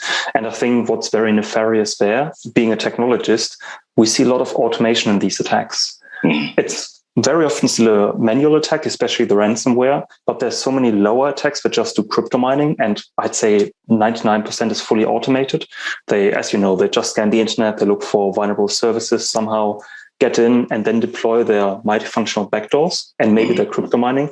But that backdoor can be purchased by any threat actor normally, right? It's part of the business model. And then it's open season, right? I don't even need to get the initial access myself as a nation state actor. I can just buy it. And I think that's where that whole idea of thinking about assumed breach, and I don't want to say zero trust because it's such a big buzzword, but not trusting your perimeter, not trusting your DMZ, not trusting your crown jewels, but just see what's there, see what happens. You need that visibility. So I think I agree. We see that globally as well. More ransomware, double extortion, definitely more data exfiltration, and then we can just speculate about the real intention behind the attacks, right? It's attribution with just digital data is basically impossible. You need human and signals in for that. Yeah, 100%. We did see a lot of ransomware as a service type attacks recently, which is really interesting. And when you say low-hanging fruit, we've had quite a bit of that as well when it comes to vulnerabilities, right? So Pulse Secure, VPN service, stuff like that. And the Exchange server vulnerabilities seems to be nonstop. The last two that I've done were both Exchange vulnerabilities, and it was blatantly obvious. And it's really hard for a lot of these companies. I was on the phone call with one of them. It was really late at night, and just hearing the stress and the agony of a medium business, and the guy talking about how he's going to have to shut his doors. It makes me angry to the fact that I know that there's a call center sitting somewhere. And they're selling these, ransomware as a service type packages.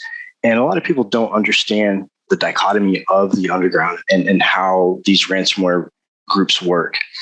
We talked about on a think tank. Exactly. You have one group who scans the internet and they sell that data to another group. That group goes in, looks at the vulnerabilities, breaches whatever they can. They sell that block of IPs on the dark web to whatever ransomware group that is the highest bidder. And so really the people attacking, doing the actual ransomware is really the last leg. And they don't even, half the time, don't even know what network they're breaking into or deploying it on. And it's become such a commoditized environment where, these people are high movers within financial sectors, Bitcoin, all types of cryptocurrency, which brings up another good point that you brought up about the U.S. government going after Bitcoin. We saw that with the last big breach. And it kind of made me question how secure is cryptocurrency if the FBI is able to go and grab wallets. Yeah, it's a really good point. And just taking one step back from the Bitcoin discussion for a second, because what you mentioned before, I think, is what few people realize, right? I mean, you and me, we had the luxury to see the red side, attacker side, and we also did incident response. We feel the agony, like you say. But for the attackers, it's just a job. It's completely faceless. They just move from target to target, and they cause so much grief and harm. And I still see many people in our industry say we need more cybersecurity experts and more incident response. And that is true, but that's not the way out of this, right? There's so many victims. How many mics and how many of our listeners that are experts are there to, cover that ground? Simply not enough. So when we think about active cyber defense, I mentioned earlier, I think Hafnium, the web share removal of the Emotet takedown, and just from an academic perspective, even just standing up a honeypot that looks like, an interesting system could be considered active cyber defense because you lure somebody on your ground. You might be operating in gray or red territory there, which I'm sure you and me agree is quite risk-free to a certain extent, but still you do something outside your own space. And I think what's so interesting with the current discussions and what we see being conducted by governments is that this is maybe an efficient tool, some of these operations, these active cyber defenses, because there are too many companies and too little defenders. It's not scaling at all. So maybe there is a point to be made about helping them if they can't help themselves, remove that web shell, help them patch a vulnerability. I'm not saying pro or con, but I think we need to think about scalable solutions here, and just throwing more people at it won't help. You know me, I'm a huge fan of technology and machine learning. And I think there's something to be said about aggressive automation and defense from many different angles to scale out that defensive layer. But I also think government-led active cyber defense can be another solution, but it's never going to be unilateral, right? We need better. It can't be a replacement. Active cyber defense can't be a replacement for organizational resilience, I'm trying to say. Yeah. I think it needs to come from all sides and angles. And then, sorry for hogging so much speaking time. I always love listening to you, but you sparked so many ideas there. The Bitcoin discussion is also very interesting because it is so speculative, right? Whenever I hear people say, I invested in this crypto, I think you're speculating. Nobody has an idea how this actually works or who's pulling the strings or what the real model behind it is. And like you say, if the FBI can seize wallets one way or another, can you trust it? I'm not trying to dump or shorten a Bitcoin price or anything. Of course, I won't. But it is, even as somebody who lives and breathes crypto and cyber, it is very complex and very intransparent. And tying it back to our ransomware discussion, we see and always have seen actors shift to Monero as maybe a more bulletproof technology and even more privacy and anonymous conscious. So I think, again, these efforts of seizing Bitcoin wallets, that's awesome, obviously, and trying to impose sanctions for bad behaving players in the DeFi market is good, but it's a whack-a-mole game, more or less, at the moment, because there's so many cryptos and so many ways to shift this. Even NFTs, non-fungible tokens, could be used to launder that money, right, if you wanted to. Exactly. And, it's funny about Bitcoin is, to watch Bitcoin currency and the value, I think an important key factor to watch is people like Elon Musk. Elon Musk directly affects cryptocurrency. And I don't know what kind of cadence or what kind of program he has set aside, like following, when he dumps money into Bitcoin, when he pulls it out. But you see him do that all the time. He'll load up money and dump it into Bitcoin. The value will go up, and then he'll yank it out and put it in something else. It's really interesting to watch how that market fluctuates. It's so volatile. But with the security of Bitcoin and cryptocurrency, it brings up a bunch of questions, right? So, like you said, if the FBI can get a hold of Bitcoin wallets, I mean, how secure is it really? And we saw this when, let's say, Tor came out. And, everybody was using it to mask themselves on VPN and really, get that anonymity. But the next thing you saw was the FBI bringing together some technology and building exit notes so that anonymity, when, breaking the law or doing things on the dark web, that anonymity was slimmed down. And I wonder if that's the same method and the same operandus that they're using for cryptocurrency. Yeah, I think you're making a really good point there. I don't know what they do in terms of crypto. I would imagine it's collaboration between clever tech that's under lock and key and collaboration with the crypto exchanges or middle people, it's humans and technology. But the super important point you're making is if there is a platform that a lot of people use for offensive purposes, whatever that might be, could be Tor, could be Telegram channels, could be encrypted iPhones, whatever it is, there's a lot of attention from law enforcement and governments, which means they're probably trying to backdoor it, not the iPhone, of course, but they're trying to get some form of access one way or another. And that's why there's always the argument in ethical hacking circles or, in people walking the gray line, do I use these big, known, secure services that are closely watched by law enforcement, or do I create my own if I got the tech capabilities? Because I can be sure it's likely not going to be as heavily in the focus of people. What I get concerned about is exactly what you say for cryptocurrencies. They're so volatile. And I think if you got the money like Musk and it's speculation for you, it's your fun money, that's okay. Everybody can decide that for themselves. I get concerned when I had that a few years ago. I was flying from Frankfurt Airport and I sat down to have lunch, and opposite me sat down somebody who works on the airplane, just hands out food and one of the flying assistants. And he started educating me. He didn't know what I do, educating me on what crypto to buy and how to invest. And I thought, well, maybe you got all the tech knowledge, but it's not your line of work. And I guess you're just speculating and don't really understand what's going on there. And that really concerns me because there's so many people in over their heads, I guess, where there are market forces at work that are really not predictable. And yeah, it could just be burned overnight. Plus the security, right? As a security practitioner, how do you keep your wallet safe? Does your non-tech friends, maybe some people in your family, your extended aunts and uncles that are in their 60s, do they really know how to secure their Bitcoin wallet? or if they don't, do they trust the Bitcoin exchange or the crypto exchange to do it? And we've seen how many attacks there have been against these crypto exchanges. And it's kind of the same with NFTs. I like to compare the two. When you buy digital art with non-fungible tokens, it's also just a piece of software that you keep in a wallet. And that's become so mainstream that, again, I'm concerned that mainstream people are not quite savvy enough to keep these things digitally secure in many cases. I mean, if you look at the history of computing and online computing, to rely on the users, everyday users, to be able to secure their platforms, to any kind of degree is wishful thinking. And when you look at, the different financial systems, they've all been under attack since the beginning. Chips and Fedwire. Everybody's wanted to get into those two systems forever.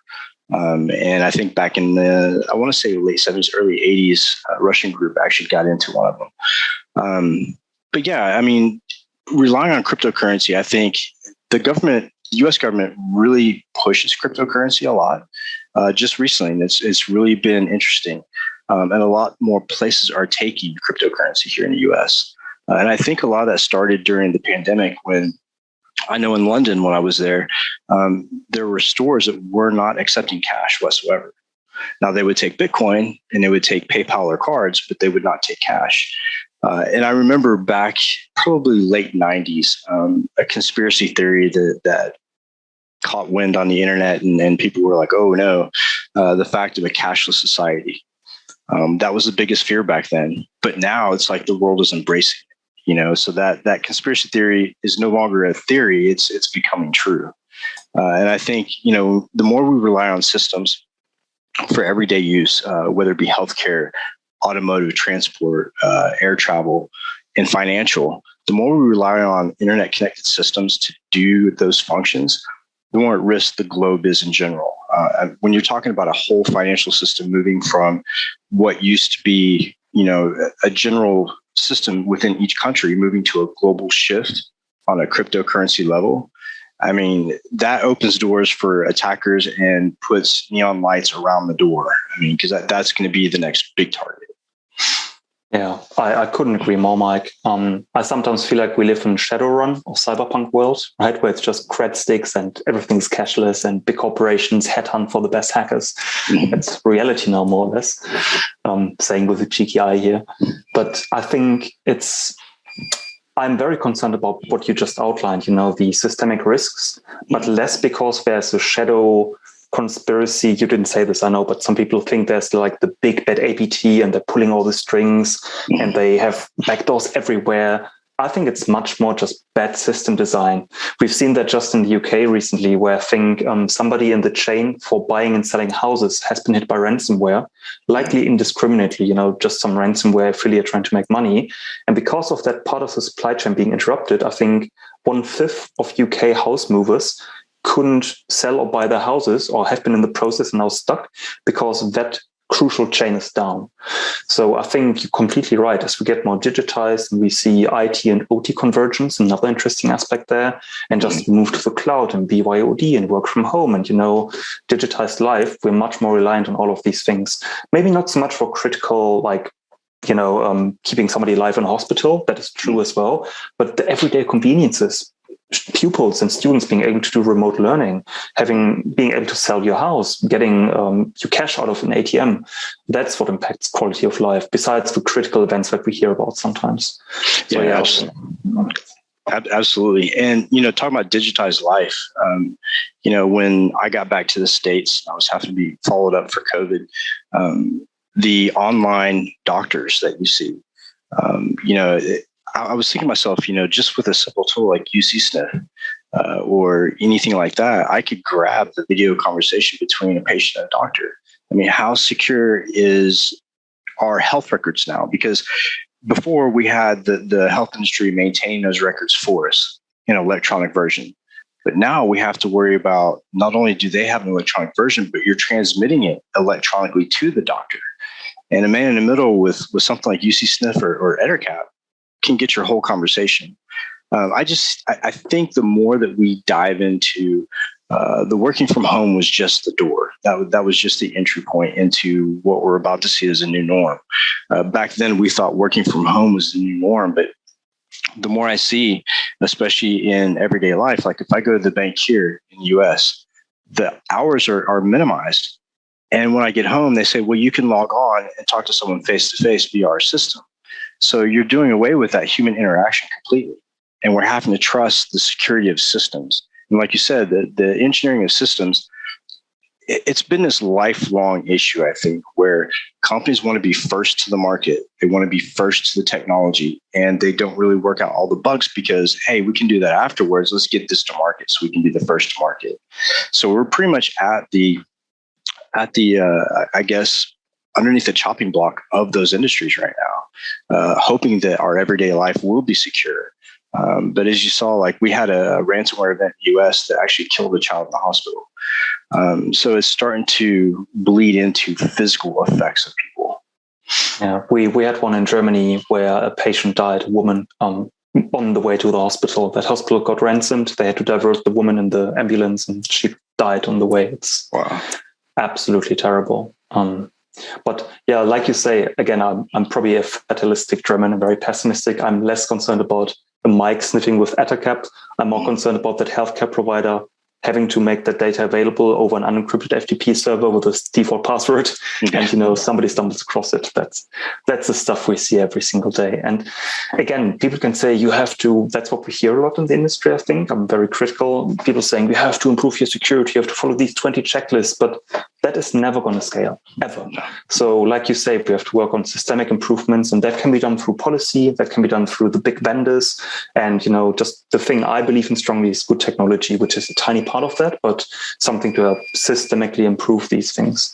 Yeah, I think hiring into the cybersecurity field, we're doing a very poor job at right now. We keep advertising this skills gap, but when I look at different organizations, I try to get on the different job boards and just look at how they're posting entry-level jobs. And when they're posting an entry-level job for somebody who needs 5 years experience for the entry-level job, we're cutting ourselves out of potential employees, potential good employees that may not have the traditional cybersecurity background. And me and Kevin Thomas talked about this as well. You know, when you're in college, you take history, math, music, literature, all this stuff to get a degree that says, hey, he's reached this level of education. In cybersecurity, it's not like that. You take one specific course, and usually it's vendor specific. You get that certification. Oh, you're ace. You're good to go. Why not have a cybersecurity program where you have to learn all the different principles? Plus, you got to have, you know, your history, your math, your English. Let's go back to a collegiate way of training people, and that way bringing them into the workforce well-rounded instead of, oh yeah, I know Azure, but I don't know how to defend anything. You know, that I think that's where we're failing. Yeah, I think I agree to a certain extent on that. And I've got quite a strong view on, I don't think you said we should train people earlier. I think you said we need to focus more on how we train, right? Not vendor courses, but like proper cybersecurity essentials. And early as well, because the kids nowadays have the technical ability to run an iPad at 2 years old. Why not start training them in elementary school on safe computing and cyber defense? Yeah, I'm in two minds about this. On the one hand, I think that's what needs to happen at the moment because the world is big and scary and bad. On the other hand, I'd like my kids rather to think about becoming an astronaut or solving cancer and not worry about cybersecurity. So I'd rather, again, I'm very strong technologist, Ted here, I said it a few times. So sorry for the strong views here to our audience, but I'd rather have us try to iron out these problems on another level where it might be technology or governments or, you know, cross vendor collaboration or better standards than having our kids having to learn cybersecurity as a mandatory thing from the early age on. I don't think that's healthy, really. But I agree it would be necessary at the moment because there's no other way around it at the moment. But you make such an interesting point there about diversity. And I think the skill gap in quotes here for the folks just listening in, not seeing us, is very much self-made. Because if you look at, I used to be an ArcSight consultant. I used to implement SIM tools. There you go, chat pane. And also, if you look at some of the pen test tools or some of the current vendor tools, you do need 5 years of experience to understand PCAPs and Wireshark and EtherCap, and it's all often just a bunch of crappy scripts glued together. If you think about Backtrack 2 or 3 before Kelly came around, my God, that was a lot of pain. It taught me a lot, but it doesn't scale. So I think we do need that expert workforce because a lot of the tooling and technology is quite inaccessible. And I'm not pointing the finger. That's what every maturing industry goes through. But again, I think if we manage to improve and make the tooling and the methods and the modus operandi and the processes more accessible to people, it gets easier to get more diverse people in. For example, here at Darktrace, we've got a very visual tool that works on various levels where Mike and Maxis can get the PCAPs and the raw data and threat hunt.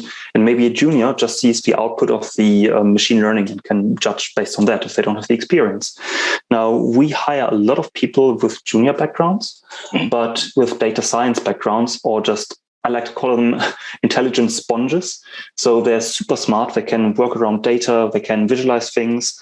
And because some tools out there are very visual and storytelling, and you don't need to understand why a certain protocol is broken or the latest CVE buffer overflow, that scales much better. And some of our best threat hunters have not studied any IT at all. They are former teachers. They have been inside salespeople, code calling. They one is a biologist, one is a linguist. One of our biggest thinkers is a linguist by trade, astrophysicist. And that is so cool, because you get diversity in, which is not a goal in itself, but it helps you spark new ideas, especially if you go threat hunting or investigating. So pivoting into actual tradecraft here for a second, it is so powerful to get rid of normal biases. If you investigate an incident response and internal lateral movement, what you look at RDP connections, admin connections, PS exact, you do process investigations. I think doing external investigations with OSINT and VirusTotal and threat intelligence, that is quite well documented in our industry. But anything internal in a company, that is really hard to do and to understand. So seeing how some of my junior threat hunters, thanks to powerful tools, obviously, do these investigations, and the ideas they have and the new thought inputs they bring in is just amazing. Everybody benefits from that. Plus, of course, besides the corporate perspective and the victim's perspective of having good investigations, for that person to join a growing industry and get presented with great challenges when they maybe didn't get the traction in their home industry or their home segment, that is just amazing from every perspective. It's not always that great, obviously, but it's been a really pleasant experience hiring people with diverse backgrounds for us. Yeah, I think diversity in cybersecurity is very important. It used to be when I first got in the industry over 20 years ago, when you said diversity, you meant actually hiring a female, because back then females in IT, it was 1 in a million, maybe. But now we've gone from that gender gap to a more diverse background. And I think the true meaning of diversity, to be honest with you. But back when we were trying to implement females into IT and cybersecurity, I said it was always important to get both views from a male and a female perspective. We all have different views in general, but the male view versus a female view of a technical problem is you need that holistic view. You can't just go by the male thinking, the male, looking at the different types of attacks, because the female also lends more information into that problem solving. And this has been studied for decades, the logical versus the creative and so forth. But I think we've broken into a new diversity. And I think it's really exciting for everybody, because no longer are we saying, okay, you don't have an IT background, we can't hire you. Now we're saying, oh, wait a minute, you went to med school, you know about how viruses work and how the body works. Here's the network. Look at the Ethernet cable as an artery. Exactly. Look at the CPU as a brain. That same type of thinking, I try to relate that to the people who work on my blue team. Try to break it down into different ways of looking at things, not just ones and zeros, but in life in general. And a lot of cybersecurity can be related to the medical field, can be related to academia. There's several ways to explain it. It's so powerful and so interesting, again, because I didn't even think about male and female when I started speaking about diversity, because we hire the people who are most fit for the job. We don't even care about gender, male, female, anything in between. It doesn't matter, because everybody brings their unique perspective to the table. So yeah, of course, there's the gender, non-binary, there's the background and your experience. But I found it very fascinating that people with no IT background, not just no security background, but no IT background, can do really, really well.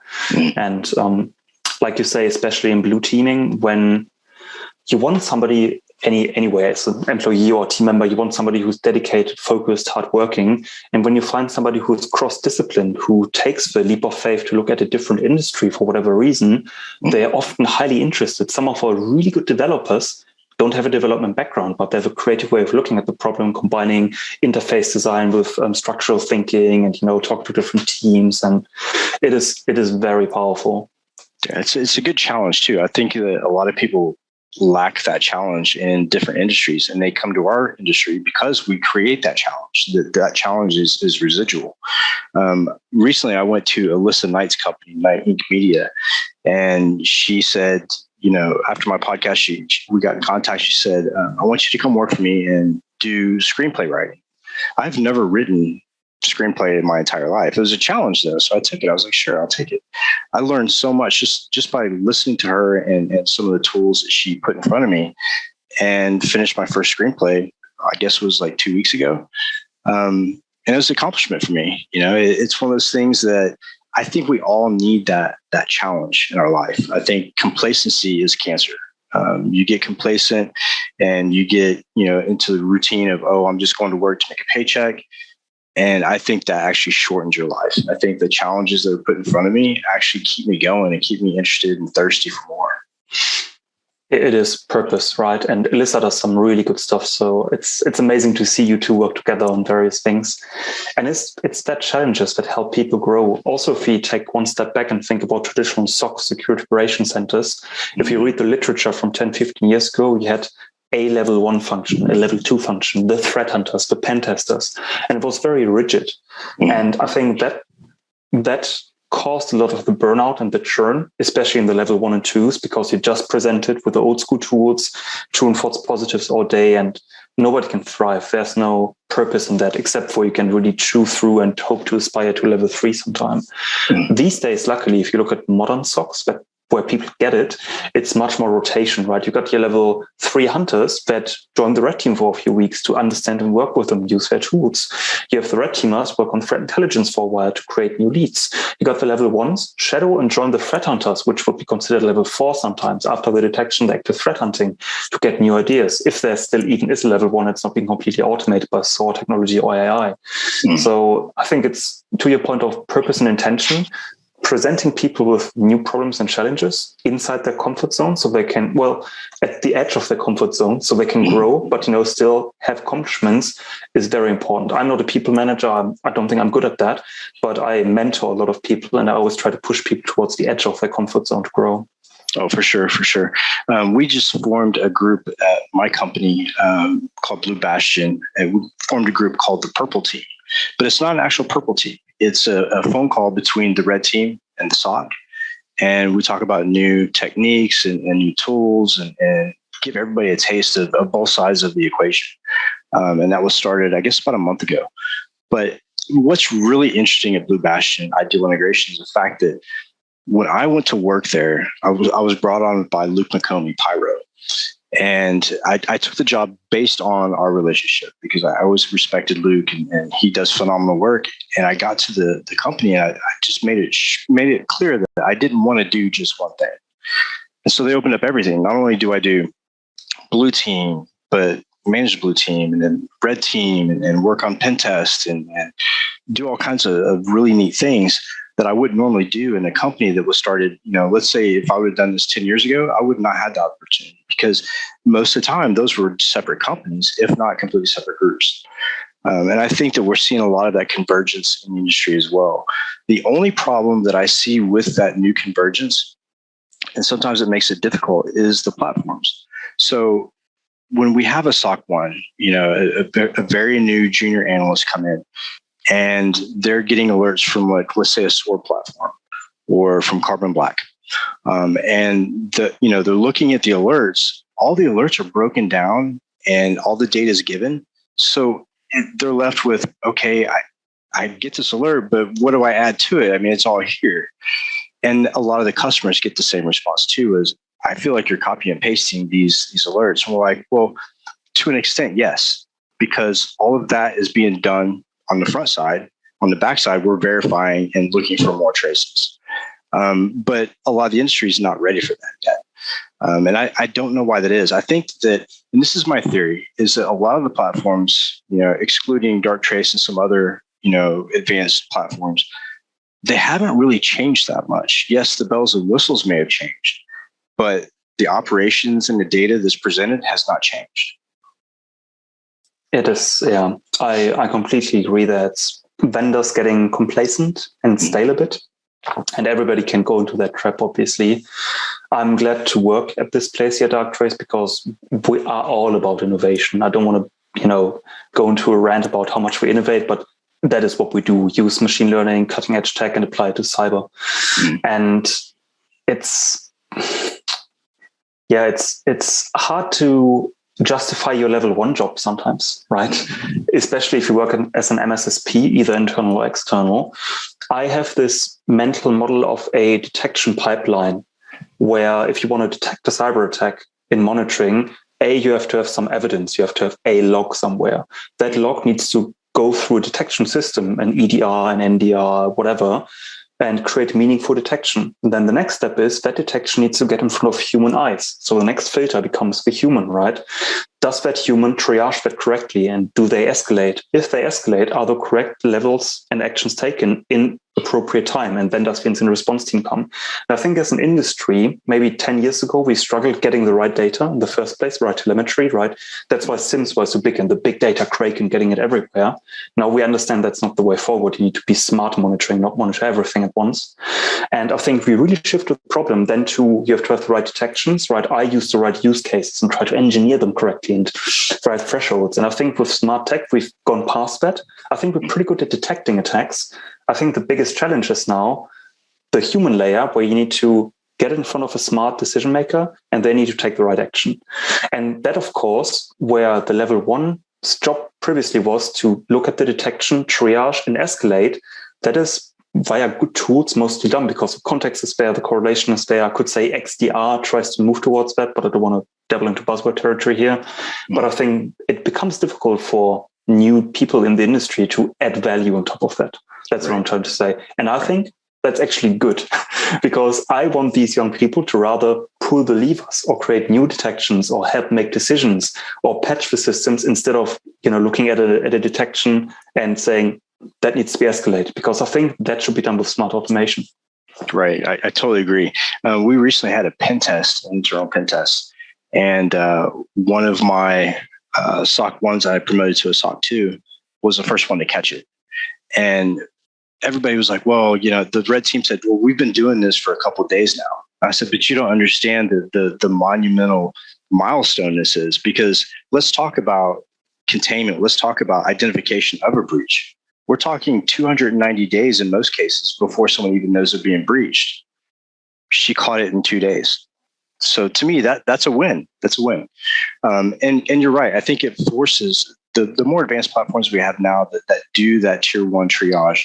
I think it forces the analysts to think on a different level and try to add value.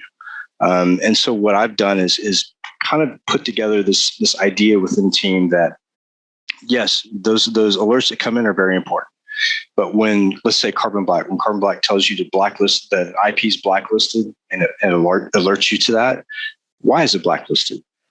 What other platforms out there are reporting this reputational glitch? Put more into it, add your own touch to it.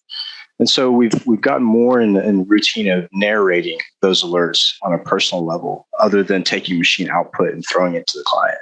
And I think that helps a lot too, because now with a lot of the advanced platforms, they're almost cutting your client communication down by the alerts they create. So I continuously want them to add a personal touch to it, because I don't want to become a shop that gives machine output to the client. As good as it may be, to me, it seems ingenuine.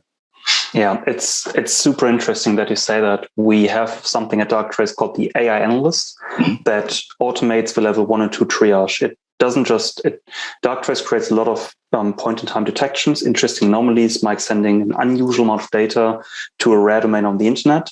And the AI Analyst constantly triages over these point-in-time detections, the initial leads, and then creates a narrative and puts them together and adds context. So basically what a level 1 or 2 would do, right? They put it together into an incident, from point-in-time detections to an incident.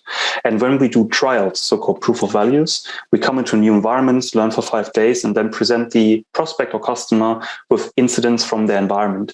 And in a lot of cases, well, in the past, that used to be a bit human-driven, where, of course, Darktrace detects these things, and then we take a look and we say, well, these are the most interesting ones, so focus on those.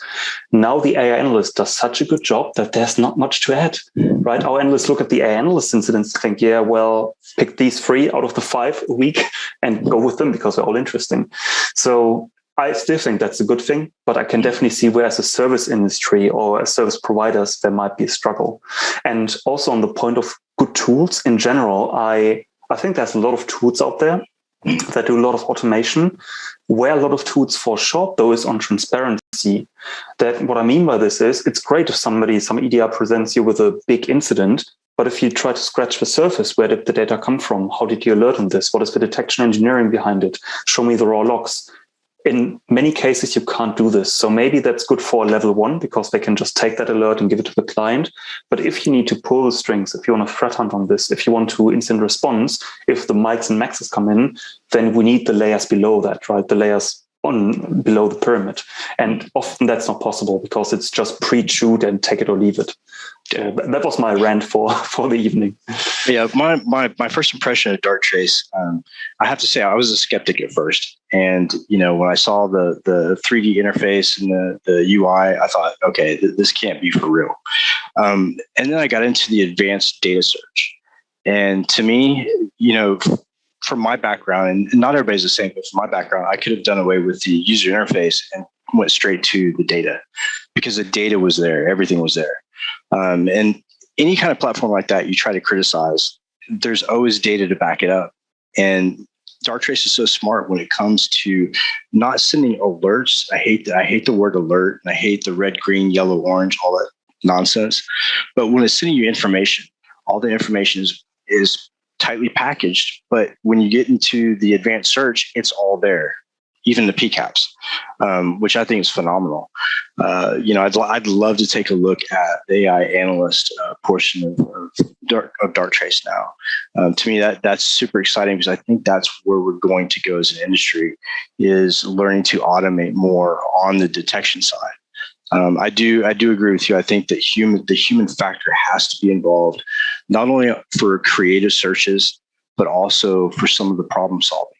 And being able to look at things from an attacker's point of view. Because as much as we train AI, we can't train AI to think with that gray streak. It's either black or white. And so I think that we need to, focus on that as well. But diversity is key. And, I try to include that on my podcast. I've had groups like Blacks in Cybersecurity, and some other groups that were the diversity in the equation. But another thing I think we're failing at doing too is bringing some of this technology and some of this training to parts of the world that can't afford it or don't have the connection for it. There are so many great minds in those countries that we're wasting that talent. And I think if we make more of an effort as an industry to take this to the countries and the places that don't necessarily have this type of capability, we're doing a great thing for the rest of the industry, I think. I couldn't agree more, Mike. I was just thinking about that when you said diversity again. Mm-hmm. It's also people, maybe not just in different countries, who are poorer, but maybe in your own country who are underprivileged. Mm-hmm. Right? I sometimes, if COVID allows, I used to go to schools and teach children about career prospects in cybersecurity and, hacking and positive things. And I participated, not because I'm so great, I'm not trying to brag, I'm just saying there are really good things happening out there where underprivileged folks, people from underprivileged families, working class in the UK, or where there's problems in the social fabric of the family, they don't have access to tech or money or anything, but they're super smart and, they lack the opportunity. I really love Chris Sanders' Rural Technology Fund. That is exactly hitting the sweet spot, because often rural communities, they don't have the access to tech, they don't have the funds for good courses at their local schools, and that has such an impact. And sometimes it doesn't have to be very strong. I said a few times, I'm big on mentoring and trying to create a culture of mentoring. I don't think it needs to be a formal thing with we meet twice a week and you read this and I talk about this. A young lady from Nigeria texted me the other day on LinkedIn and said, "Hey, I see you do threat hunting. Can I have a chat? I just entered the industry." And we spun up a dialogue and I went back and forth. What do you have threat hunting? What do you try to achieve? And it's just chatting really, right? But I always think the younger Max who broke into the industry and had a few great mentors, I would have given an arm and a leg for that kind of opportunity, not even trying to, get hired into this company, but just talk to somebody who's walked that path before. And I had I'm so glad, because I had the chance to meet some of my heroes, right? Kevin Mitnick, I spoke at a conference and I couldn't get my book signed because my talk was when he was doing the book signing. So, I'm not on the same level as the people I admired in my youth, but I could rub shoulders, or Richard Betlich from the big brain behind Zeek, and not Zeek, but Corelight on network security monitoring, or Chris Sanders, or yourself as a big light, right? What I'm trying to say is it's such a small world these days without many barriers. It's great to exploit that for good and help people where we can. I don't have to go to Nigeria to help this woman just get a bit better in cyber. I can just do it by investing 10 minutes a week and chat to her. Yeah, exactly. One of my big influencers when I was younger and getting into the industry was Johnny Long, the guru hacker. He left hacking and started connecting countries in Africa with technology. And they have a thing called Hackers for Charity, which is an excellent group that helps out everybody that wants to get involved. And I think those type of people, when I look back at the people I looked up to in the industry, of course, people like Ralph Eshmandia, people like Chris Roberts, but then again, Johnny Long and those guys that want to give back and want to see us grow as an industry globally, not just internally, but globally, I think is really important. And as an industry, sometimes we forget that. I was just on a podcast not too long ago with some veterans, Jack Scott and Josh Mason, and we did stuff for veterans that day. And Josh Mason does some really great stuff for veterans, helping them to get into the industry, which I think is super fantastic.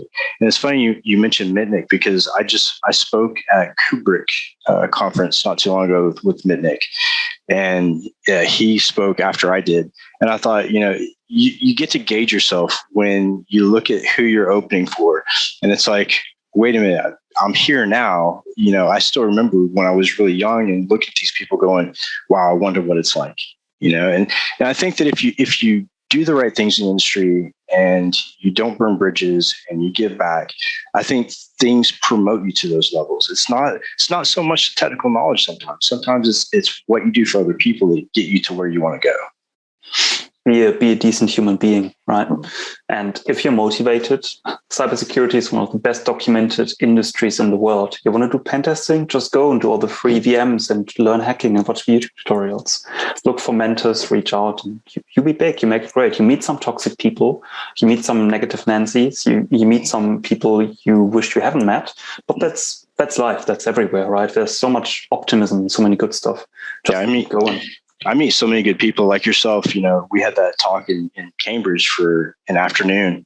And from there, we've got a great friendship now. And I think that happens all over the place in cybersecurity. I don't think people pay enough attention to it. I think they look at them as colleagues and, I met them and move on. But I like to foster those relationships because there's so much you can learn from other people with different viewpoints and from different parts of the world. Yeah, I completely agree. It's good to be here at this time, I think. And really, I had the other day where I thought about, the things I was able to achieve because of all the support I had in the industry. And actually, like you say, speaking after Mitnick at a conference or meeting at DEF CON and Black Hat, some of the people I used to read their technical documentation and used to use their tools. And I'm nowhere near the same level as they are, of course, but I can approach them. Or Bruce Schneier, one of the big academic brains, right? He talked about the coming AI hackers the other day, about applying AI to offensive operations. And that's something I'm quite passionate about as well. And of course, it's controversial and everything, but it's nice to see that I'm never going to be on his level, but we think about the same things. And I'm sure I can make an argument that he hasn't included in his ideas, and he's got 20 that I haven't thought of. But it is really nice to see approaching some of these professionals and, being somewhat close to them digitally sometimes. Yeah, that we should definitely touch on that on the Max Hinnemeyer Volume 3, I think. When AI, the notion of AI first came out, my first thought was, yeah, it sounds great until it gets in the wrong hands. And I think that could be dangerous on so many levels. Like, you look at the space race we're in right now and the nuclear arms race and all that stuff. We should definitely talk about that on the next podcast. But Max, we're about up for our hour, and I wanted to really thank you for coming on the show and being such a good friend, and always have such a good time with you. Like always, a pleasure. Thanks so much for having me, and good to be here. Cool. Any last words for the listeners before we shut it down? No, just be positive, be excellent to each other, and I hope to see, hear, or speak to you soon. Awesome. Take it easy, Max. I'll talk to you soon. Speak soon.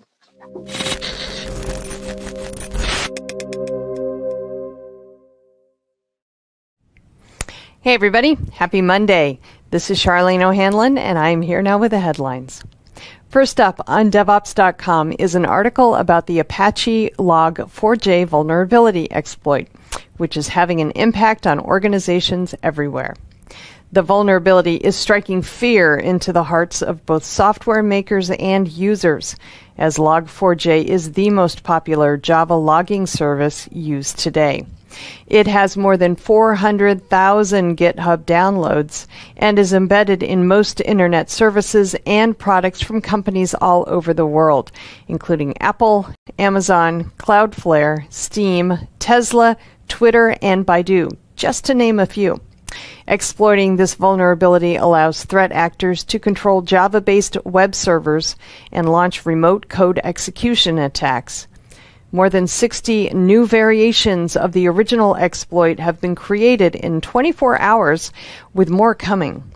Good credential management and advanced authentication will not help, as this exploit is pre-authentication, which means an attacker doesn't need to authenticate to your web applications to attack. Your web server is vulnerable. The good news is your organization likely has a team of seasoned IT operations pros that can help protect against the worst of Log4j's devastation. This article details how IT operations can protect against Log4j vulnerabilities, and it can serve as a playbook for dealing with this and other future vulnerabilities as they arise. All right, in news, The Graph, which is a provider of indexing and query tools based on the GraphQL language designed for blockchain platforms, has given $48 million to the Guild, a group of developers advancing an open source API platform to further development of GraphQL-based technologies. Administered via the Graph Foundation, a nonprofit consortium that oversees the development of an open-source graph database dubbed ONGDB, the agreement also calls for members of the Guild to contribute to the development of indexing and query tools being advanced by the Graph over the next 4 years. The goal is to fund the development of projects that leverage GraphQL, an open-source data query and manipulation language for APIs developed by Facebook, to create subgraphs used on blockchain platforms like Ethereum to index in a way that is more accessible to developers. The open-source community that is evolving around blockchain platforms, also known as Web3, is now a major contributor to a range of GraphQL projects. Those blockchain platforms are now being used to drive decentralized finance applications that do not rely on any single platform to process transactions. Those platforms are being employed by both startup and incumbent providers for financial services around the globe. As the back-end platforms for managing GraphQL APIs become more robust, the number of these APIs being used in production environments by DevOps teams will increase dramatically. All right, over on Container Journal, we have an article about Zero Trust for Kubernetes. Zero Trust is a security paradigm that has been adopted by the world's biggest and most technically advanced organizations, including Google, Microsoft, and Amazon Web Services. It is being applied to virtually every technology platform and infrastructure, and Kubernetes is no exception. Organizations that are running Kubernetes need to understand how Kubernetes security is impacted by Zero Trust and what they need to do to ensure their Kubernetes deployment is Zero Trust compliant. Luckily, this article discusses just that, including how to implement Zero Trust in a Kubernetes environment. And we have the latest from Azul, which has introduced a cloud service that makes it possible to leverage a Kubernetes-based cloud service to accelerate the compilation of Java code. Azul Intelligence Cloud offloads the just-in-time compiler for the Java virtual machine to a cloud service to boost the performance of Java applications. Compilation and optimization of Java code is now performed by a cloud-native compiler created by Azul that is being made available at no additional charge. Providers of alternative JVMs like Azul have been making a case for a lower-cost approach to running Java applications faster for several years. Azul's cloud-native compiler strengthens that case in a way that is compatible with any Java application using Azul's Platform Prime Java runtime, which is based on OpenJDK, which itself is compatible with Oracle Java Standard Edition.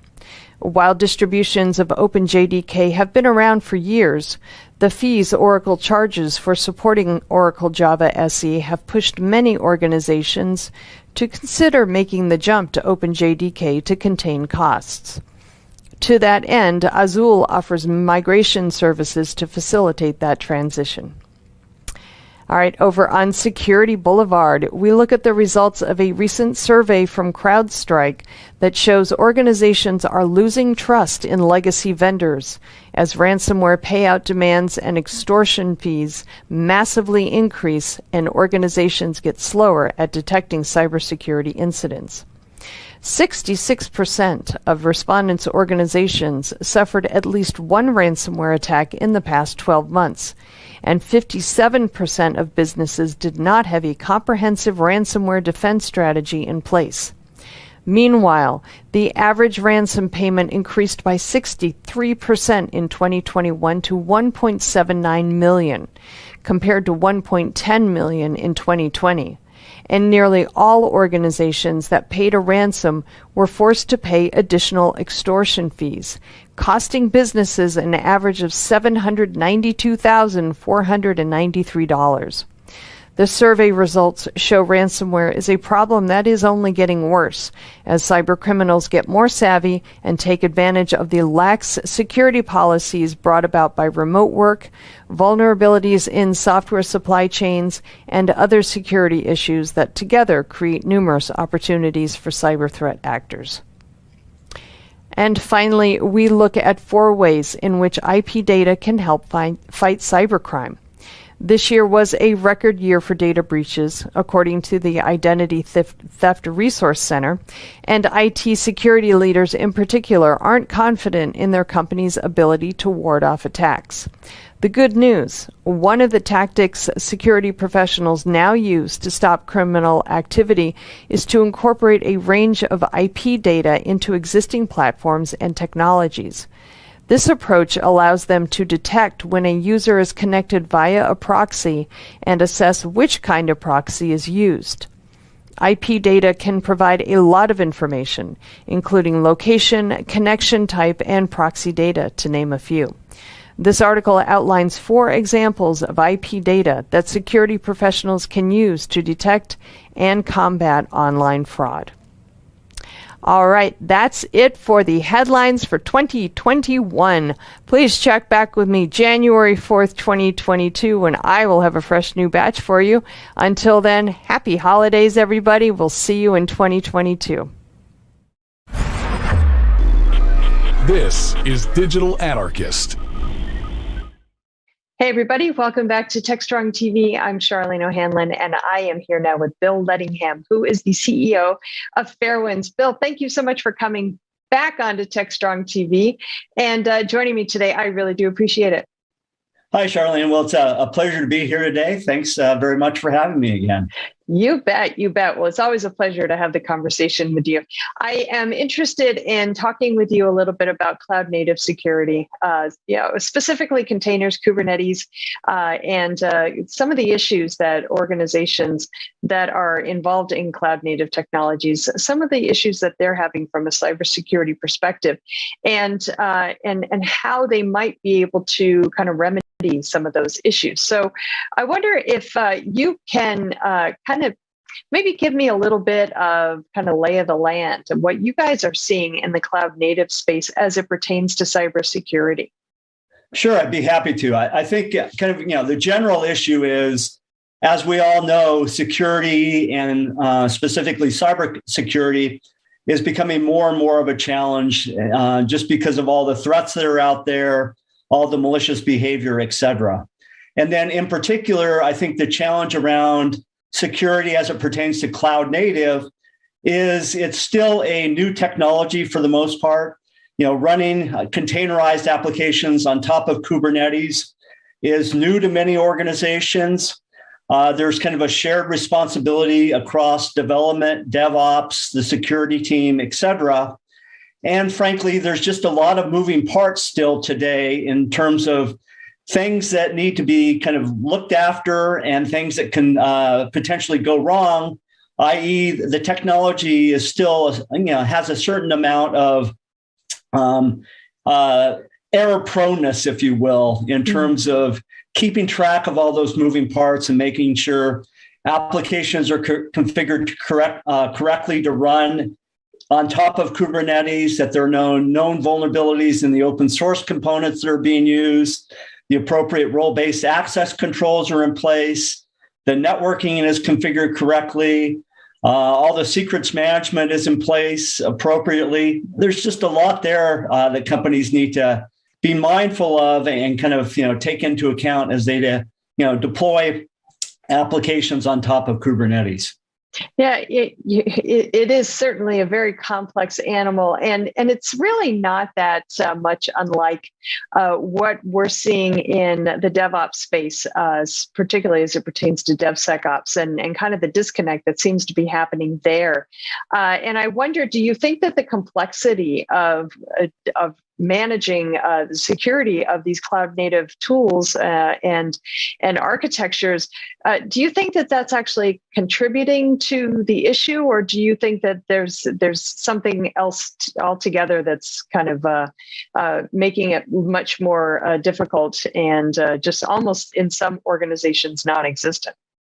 Yeah, no, I think companies are still coming up to speed on how to use the technology appropriately. So that's really the biggest underlying issue. And then it's, getting the appropriate tooling in place, getting the appropriate guardrails in place, ensuring that they're deploying in a consistent manner from one dev team to the next, from one Kubernetes cluster to the next. Mm-hmm. There's, like I said, just a lot of moving parts that you have to kind of keep track of. And so it is, fundamentally important that companies have the right approach and mindset by which they enforce security across the organization. So, we're big proponents of this notion of service ownership, mm-hmm. or really holding development accountable for not just deploying the applications, but deploying the applications in a secure manner. But in order to make that work, you really need to provide the tools and actionable information back to the development team so that they know what to do in terms of configuration. They know what vulnerabilities may exist, how to remediate those issues, and how to kind of deploy applications in a secure manner, if that makes sense. No, it makes total sense. It does. And, I keep kind of flashing back to this argument that we keep having in DevOps as it pertains to DevSecOps. Some people are saying, well, it's great that we want developers to kind of handle this, manage this, but at the end of the day, developers are not security people, and they don't have the level of expertise that security teams have to be able to, lock down these infrastructures and these applications effectively. And at the same time, we've got security teams that don't really know about, how to code and how to create applications, and where would be the best place to insert security into kind of the whole CI/CD tool chain. So, how do we bridge this chasm? It seems to be a huge disconnect that is pervasive, regardless of whether it's cloud native technology or monolithic applications or infrastructure. When we're talking about DevOps and application development, there really seems to be this issue that we just can't seem to overcome. Yeah, no, and it's interesting you bring up the notion of DevOps and DevSecOps. Really, those names imply kind of a tight collaboration between development and operations, between development, security, and operations. Unfortunately, I think the reality is still a little bit different in terms of how companies are really approaching the problem. They still very much fundamentally are kind of different organizations, different teams. And while they have this shared responsibility, there isn't really the tight collaboration that needs to happen to make the problem go away. So, development still doesn't have full knowledge of what's required to deploy an application in a secure manner. Security is kind of at the end of the process where they're trying to test in security, if you will, and not really providing kind of actionable information back to the dev team to allow them to truly fix the problem. Because it does have to start earlier in the cycle. You really have to design in security. You can't test it in after the fact. And that's why there does need to be this tighter collaboration between the different groups. And really kind of how we approach it, we try to work with DevOps to help operationalize the tooling and technology that they need to support the security team, to support development, to provide that information back in a meaningful, actionable, time-sensitive manner, if you will. Well, that sounds great, and it certainly makes a lot of sense. And I wondered, do you think that the problem is going to, at some point get better? Because it seems like right now. Okay. Otherwise, I wouldn't be here. Having been in technology, for the past 30, 35 years, more years than I'd like to, remember. I've seen this time and time again. With any new technology, there's certainly a learning curve. There's certainly a kind of an early hype cycle around the technology. People get enamored with it, and then some of that enamor goes away as they face some of the initial problems. That's certainly kind of a phase we're in with cloud native. We're now kind of on the journey out of the trough of disillusionment, if you will, up to kind of meaningful implementation. Putting in the right processes and tools, to manage the situation and making sure that, these applications are taking advantage of this great new technology, but in a secure manner, with the policies and governance in place so that organizations, can rest assured that, they're looking over this properly and have the proper safeguards in place. So what advice do you have for organizations then, if they are kind of dealing with this, maybe it's a deer in the headlights situation when it comes to security and securing cloud native technologies? Do you, especially if they're not like too deep into it? So what do you say to them? I mean, what advice would you give them? There's a lot to be learned there, but you do have to start somewhere. Mm-hmm. And, there's a number of different areas you need to kind of check off and cover to make sure you're deploying applications in a secure manner.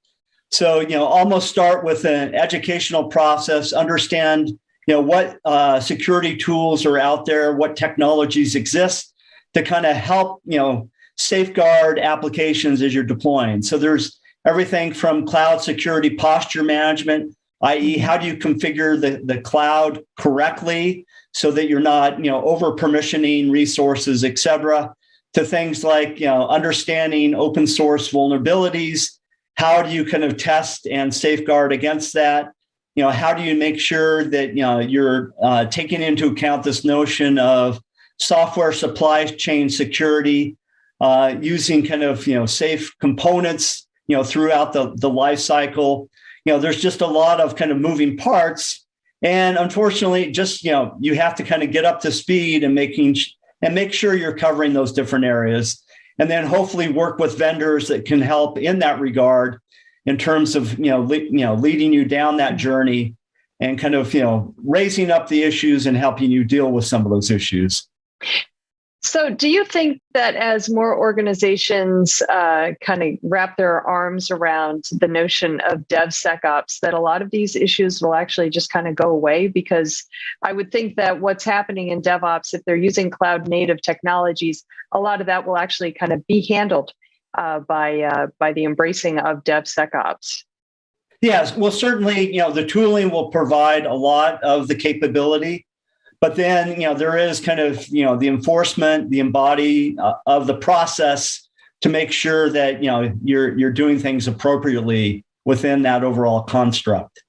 And so I don't think it'll magically go away. It takes, a fair amount of work, but through kind of, the increased use of, some of these security tools, through the increased, kind of acknowledgement and capture of kind of infrastructure as code, being able to scan the infrastructure as code in a way in which you kind of scan application code, taking advantage of, certain trends in the industry. I think that will all kind of, help address some of this issue as well. But it does take work, and there's no panacea out there that says, check the box, I'm done with cloud native security. And when we're talking about developers being part of this solution as well, how much responsibility do you think ultimately should developers have when it comes to locking down and ensuring the security of these cloud native technologies and applications and infrastructure and all that good stuff? Because I don't think that security folks should not be a part of the process, but I do recognize that developers need to be a larger part. So, if you had to kind of like parse it out, how much do you think, developers should be versus security folks? Well, I think ultimately developers need to own it, but the security team needs to provide them with the visibility and information as to what the issues are, and provide that in kind of the form that developers can consume that information. So the last thing you want to do is create yet another security product with its own management console that a developer has to log into, learn how to use the tool, and extract information out of it. You need to provide the feedback to the development team through the tools that they're already using, i.e. through GitHub, through Slack, through Jira. That's how you make them aware of the issue and allow them to, in their normal, life cycle of development, address the issues, as early as possible. So it's really through this collaboration of providing visibility and actionable information back to the dev team. That's how security, can, close the loop, if you will, in terms of making this all happen and hopefully getting a handle on the issue. Well, it's certainly obviously an issue that's not going to be remedied overnight. So I have a feeling we're going to be having more discussions like this, Bill. I sure hope so. Oh, yeah. For better or worse. Right, for better or worse. But thank you very much for taking a couple minutes and having the conversation with me today. It's much appreciated. Well, thank you. And once again, it was great catching up with you. Great. Thank you. All right, everybody, please stick around. We've got lots more Techstrong TV coming up, so stay tuned.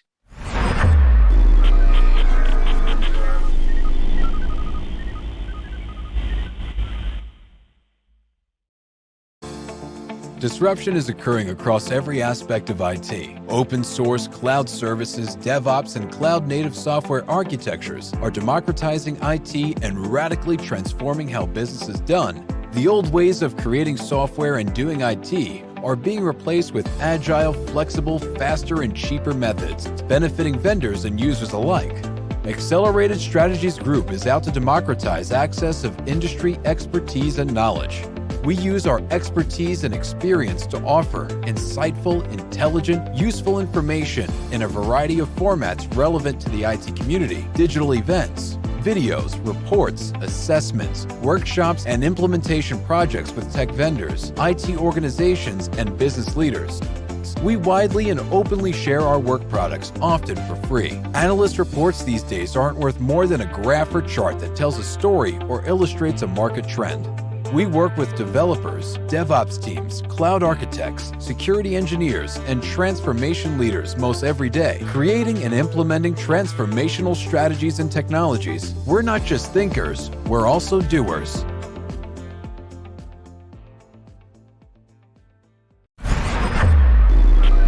This is Digital Anarchist.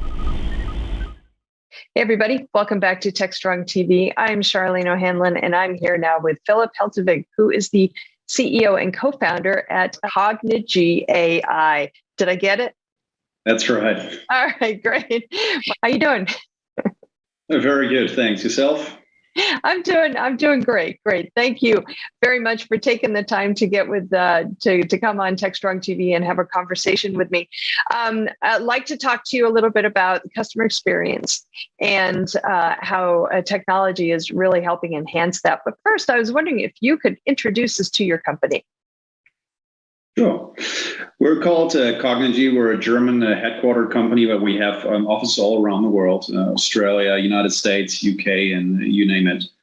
And the product is called Cognigy AI, and it is a conversational AI platform for customer and employee service automation. So essentially, it's a platform that lets you build virtual agents that can then automate the handling of calls on the phone lines or also chats on various channels with customers and employees.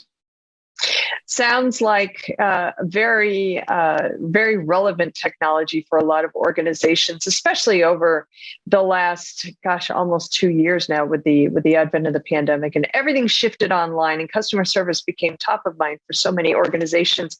What did you guys see over the last year or so in relation to the adoption of these technologies? It's actually been a real driver for our type of technology. It's been a crazy year. I mean, obviously on many fronts for everyone, right? But also for us as a company, because conversational AI technology became so much more relevant throughout the pandemic, because everyone was struggling and providing a great customer service or even great employee engagement as well, and turned to automation technologies, right? And Cognigy's technology is such an automation technology that can help automate customer service.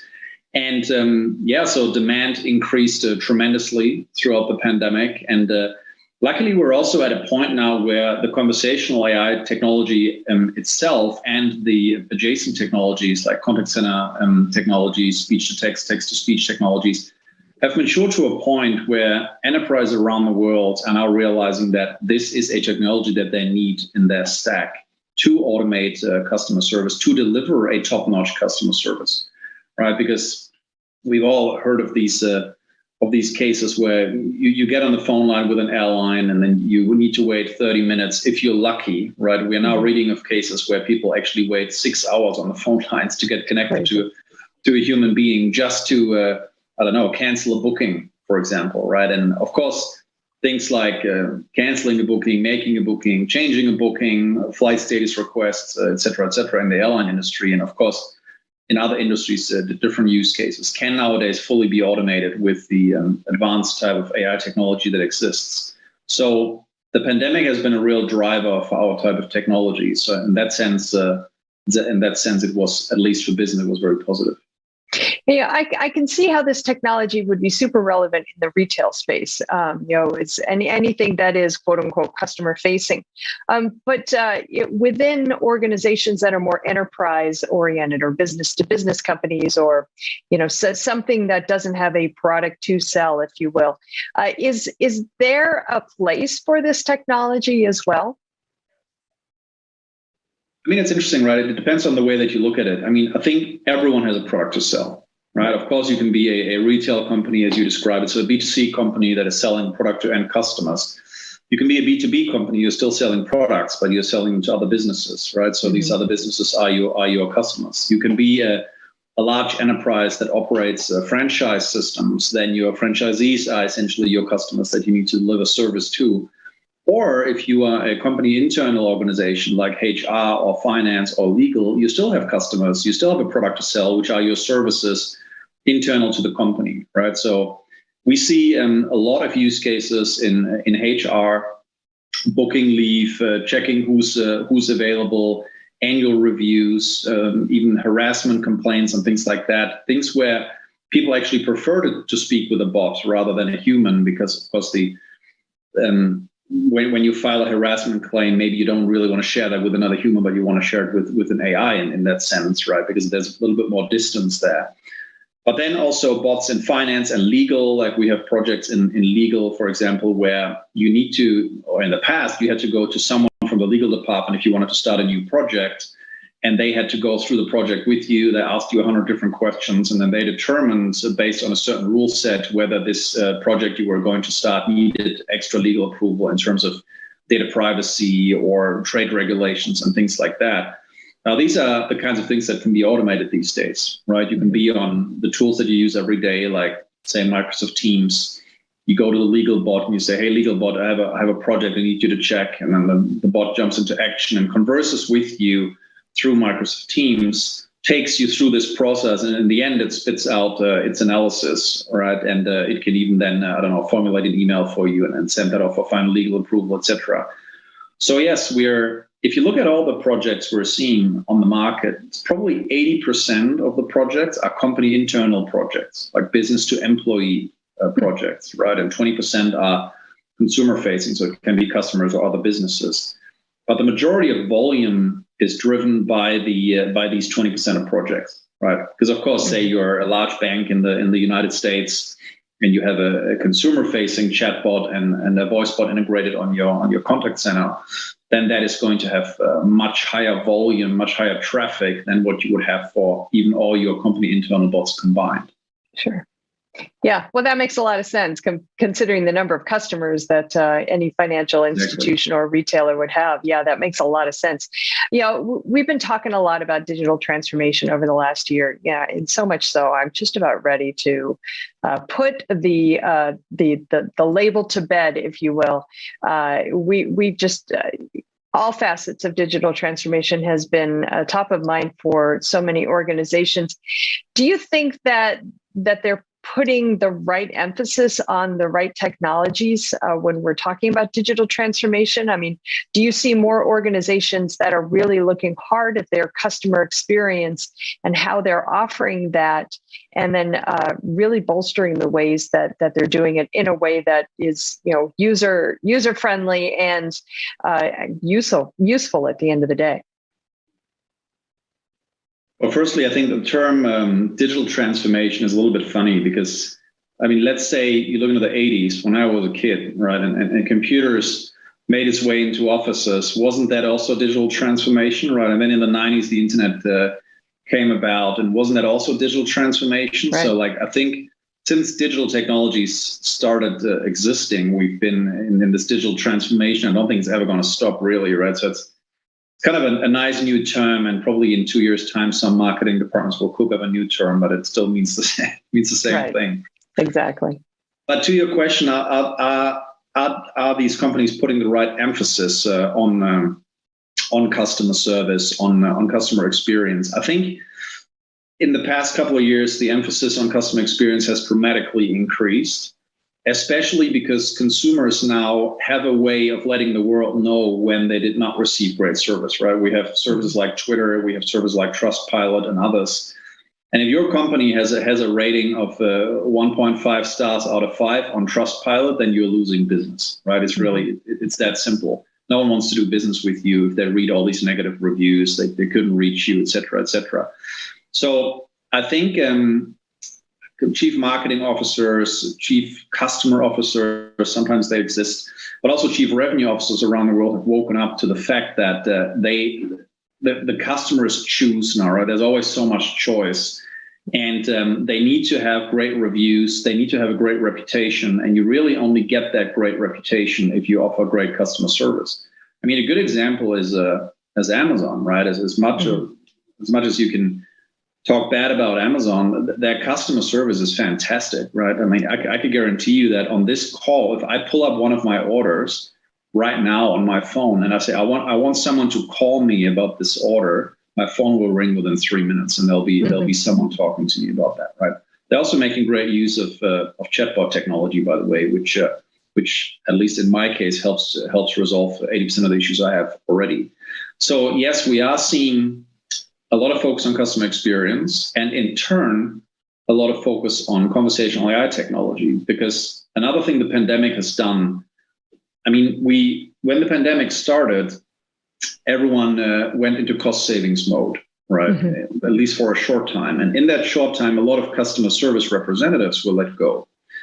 And these people are not returning to their old jobs, right? At least not in the numbers that were let go at the time. Maybe they're retrained, maybe they're doing something else. Right. So I'm often getting the question, well, your technology is a great way to save cost, right? And sure, it is a great way to save cost, but the real question is, isn't it more of a great way to increase customer satisfaction because you are now able to answer your customers' queries instantly? Mm-hmm. And you don't have to have them wait because you don't have enough staff in your contact centers, right? So, yeah, there's a lot more emphasis on that, which also gave rise to a much higher adoption of conversational AI technology. Well, that's actually a really important point. And I wonder also if just the advances in the technology itself has lent itself to being more widely adopted because, because it is conversational, it's a much more comfortable technology for people to use.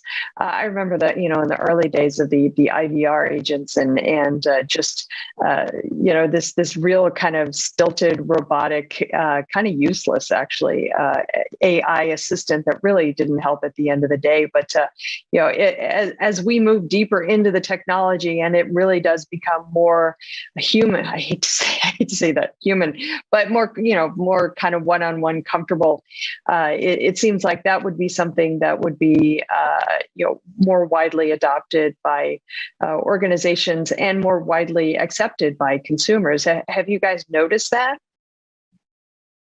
Yeah, I mean, we founded the company in 2016, and especially around that time, that there seems to have been a kind of chatbot fatigue, where there was a lot of negative examples, a lot of bots that did not use artificial intelligence algorithms, so they did not use machine learning to understand what the users were saying. So they were very simplistic. They were essentially kind of like FAQ systems in a conversational form, which is a pretty useless thing to have, right? But whereas bots now are using machine learning algorithms to understand what humans are saying. Of course, the NLU technology, natural language understanding technology that underpins that has made extreme advances over the past couple of years. So extracting the meaning from what users have said, applying context to that, where are we in the conversation? What should the bot do next? Should the bot now interact with backend systems in real time, right? Because a bot that cannot interact with backend systems is also kind of useless. Because if you want to rebook your ticket, you need to be able to interface with the ticketing system, right? For example, and you need to do that in real time during the conversation. Not, okay, I'm going to go away for 10 minutes, interface with the system and come back. Mm-hmm. So yes, there've been massive advances in the technology. And there are also, like, this is for chatbots, right? But if you look at voice bots are actually a collection of technologies, because you have the conversational AI technology, as we describe it, like natural language understanding and dialogue management and integration with backend systems. That's the same as for chatbots. But for voice bots, you also have the contact center connectivity, and you also have the transformation of spoken language into written language. And then on the way back, when the bot answered something, of the written language back into spoken language. And also that layer, so the speech to text and text to speech layers have made dramatic advances over the past couple of years. And you can't really tell anymore that it's a robot that's speaking, right, from the voice. And the transcription is also almost perfect, right? Even if you speak with an accent, it's completely fine, transcribing almost anything perfect. And you can see that on your phone. Like if you have an iPhone and you dictate something into Siri, there's a high likelihood it gets almost everything perfectly correct, right? So all of this coming together now enabled a new quality of virtual agents or virtual assistants. And I think that's also what gave enterprises the confidence that now is the right time to invest in this type of technology. That's great. That's really great. So what do you guys see in this technology moving forward, as far as either new use cases or just new features or anything like that? What do you guys predicting the future here? What do you see? So firstly, we of course predict a much wider adoption across enterprise across the world, right? I mean, there's so much need for this. I mean, we only need to think of, say, government, right? I guess everyone who has ever interfaced with government would love for government to have this type of technology, right? So we see much wider adoption. But in terms of technology in general, there has been some very interesting developments over the past year in so-called transformer artificial intelligence models, transformer machine learning models. GPT-3 might be one that comes to mind, that was developed by OpenAI and Microsoft. These types of novel AI models have the capability to do, for example, question answering, right? You just give it a blob of text, which could be an FAQ from your website or a description of a drug or anything like that, right? If you're in the pharmaceutical space. And then if the user asks a question, the algorithm is able to extract the right answer from this unstructured text, right? So that is a very interesting technology that I think will have tremendous impact on conversational AI technology. And we'll see a lot more of that in the next couple of months and years to come. Well, that's very, very cool. And maybe this time next year, we should circle back and have this conversation again and see what's changed. Yeah, we should do that for sure. All right. Well, Philip, thank you so much for having the conversation with me today. I do appreciate it. Right. Thank you. All right. You bet. All right, everybody, please stick around. We've got lots more Techstrong TV coming up, so stay tuned.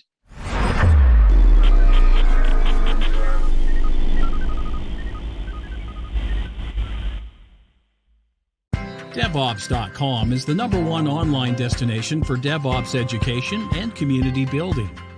DevOps.com covers all aspects of DevOps, including DevOps best practices and tools, DevOps culture, DevSecOps, business impact, continuous testing, continuous delivery, and more.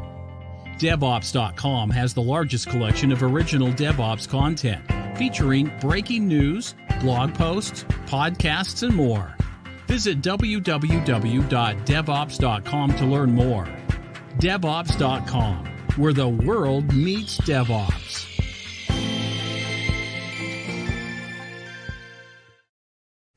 All right, welcome back, everybody.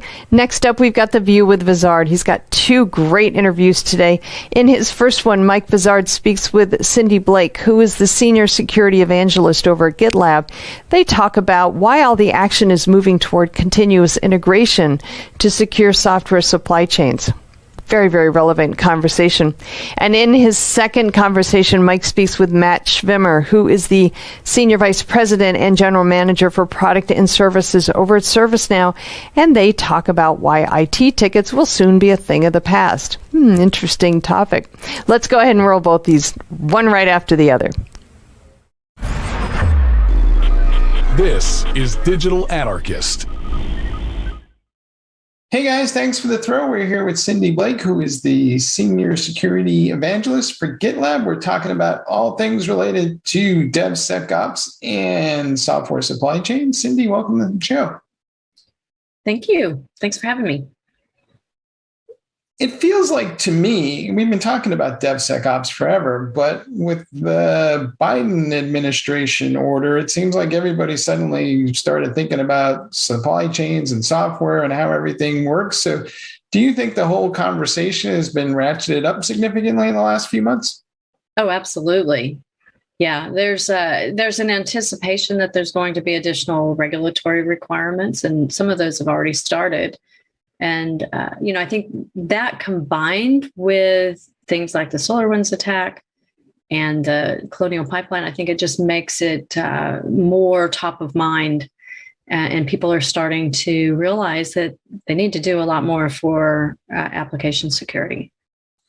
We've been banging this DevSecOps drum for a while. It feels like it's harder than people anticipated. Why so? What do you think the challenges are? Well, I think it comes down to scale. What we've seen is early adopters have taken their security tools and tried to embed them into their CI pipeline. And what that does is it gives the developers the scan results as they're iterating on the code, which is great. But when you take a lot of incumbent systems and vendors and you try to mash them all together, that might work well for a couple of projects, but it usually doesn't scale. And so what we find is, once they try to make that same DevSecOps integrated approach with best of breed tools in a way that crosses projects, crosses divisions in their company, it just becomes unmanageable and very difficult. There's two different cultures here sometimes between the security folks and the DevOps folks. Are we shifting security left in a way that just lets the developers and DevOps folks handle it? Or do we need more collaboration with the tools that the security people are using every day, which tend to be a little more graphically driven than what DevOps people do? So how do these cultures come together? Well, it does take, people, processes, and technology to make a change. And I think in this particular instance, you've got to focus first on the developer to empower them. It's one thing to find vulnerabilities, but if you aren't fixing them, that's really only half the problem, right? So, and in fact, you may have created a new problem for yourself because now you might be liable if you know about them and you haven't fixed them. So it's really important to focus the effort on the developer because they're the ones that create the vulnerabilities. They're the ones that can fix them. And so empowering them first, but not forgetting that the security person also plays a role. But I think the role is changing. I think with automation of DevOps, you can use that automation to uncover vulnerabilities, even to remediate the easy ones. And then the security team really focuses more on what are the policies. So if I've got a certain appetite for risk, my policies are going to reflect that. How can I automate those policies as well so that I get consistency? I'm finding that the security team is beginning to understand that the CI pipeline is really where all the action is. That's where they need to be. They need to be focusing on how do you standardize those pipelines in such a way that not only does it make it easy for the developers to get started, but consistent so that the automation, the scans are applied consistently, and how the exceptions that are uncovered are handled in a consistent manner. How do I make that consistency happen? Because I talk to some folks and they're like, developers, they like write a little bit of code and then they go, well, I'll scan that later because it's inconvenient at the moment. And then, next thing you know, they've got a mountain of code that needs to be scanned and it's going to take a half a day. So how do I kind of make it more efficient or more automated? What can be done? Yeah, automation is the key. You can't rely on the goodwill of people. They want to do the right thing, but I want to eat right and exercise too, but it doesn't always happen. I think if you can automate the CI pipeline in such a way that you're using standard templates and methods that are enforceable. So let me give you an example. I think that may be helpful. So with GitLab, there's a way that you can set up what we call compliant pipelines. And what that means is the administrator says, here are the types of scans that must be run, and here's how the exceptions are going to be handled. And that is automatically applied to the CI pipeline for all of the projects within a group. And the individual developers can't override that. And so that's how you're going to get consistency. If it's done in a way that puts developers first, it won't be a blocker for them. It won't be an inconvenience or an added step or anything. It's really must be done seamlessly. How do I close the loop? And I'm asking the question, especially in the light of the rise of microservices and containers, but it seems like a new vulnerability gets discovered after I've deployed my application in a production environment. And then I got to find a way to kind of A, to discover that, B, figure out if it affects me, and then C, implement the right rip and replace of the container or whatever the offending piece of code is. Do we have the processes to do that in a full cycle kind of way? Because it seems like most of the conversation is about pre-production at the moment. Well, yeah, there's shifting left is certainly important, because if you can find these things and eliminate them at their root, that would be ideal. But as you say, new ones come along every day. And so what was secure yesterday may not be secure today. And so there's a couple of pragmatic steps that I would recommend for that. One is understanding your dependencies, having an inventory of your dependencies. So this has been kind of referred to as a software bill of materials. You may have heard that term with the executive order. Think of it as, when you go to the grocery store, reading the labels of the ingredients on the food that you buy. If you know that you don't want MSG, look at the label and make sure you're not getting MSG, that kind of thing. Same kind of scenario here is understanding what dependencies that you're using. That can certainly give you a leg up, because if you find that there's suddenly a 0 day in a particular library, you know quickly where it's being used. Same in terms of just, having a consistent method of scanning periodically, whether it's in a pipeline or if the code hasn't been changed in a while, doing on-demand scans for dynamic analysis, or you can do any of your scans periodically to find new vulnerabilities. But having that rigor, that discipline of doing that really requires automation to happen and happen well. I feel at least that developers aren't quite getting the right incentives to focus on security. We always applaud them for the greatest new feature that they have built, but security is roughly considered to be a maintenance task, maybe, or part of some quality assurance task. So how do we make it so that developers are rewarded and incentivized to focus more on security? Well, tracking and metrics can help, but I did a focus group a while back and asked developers what would incent them. I was looking for, is it a carrot or a stick? And what I discovered was everybody really wants to create secure code. Nobody wants to be the one that brought their company down, right?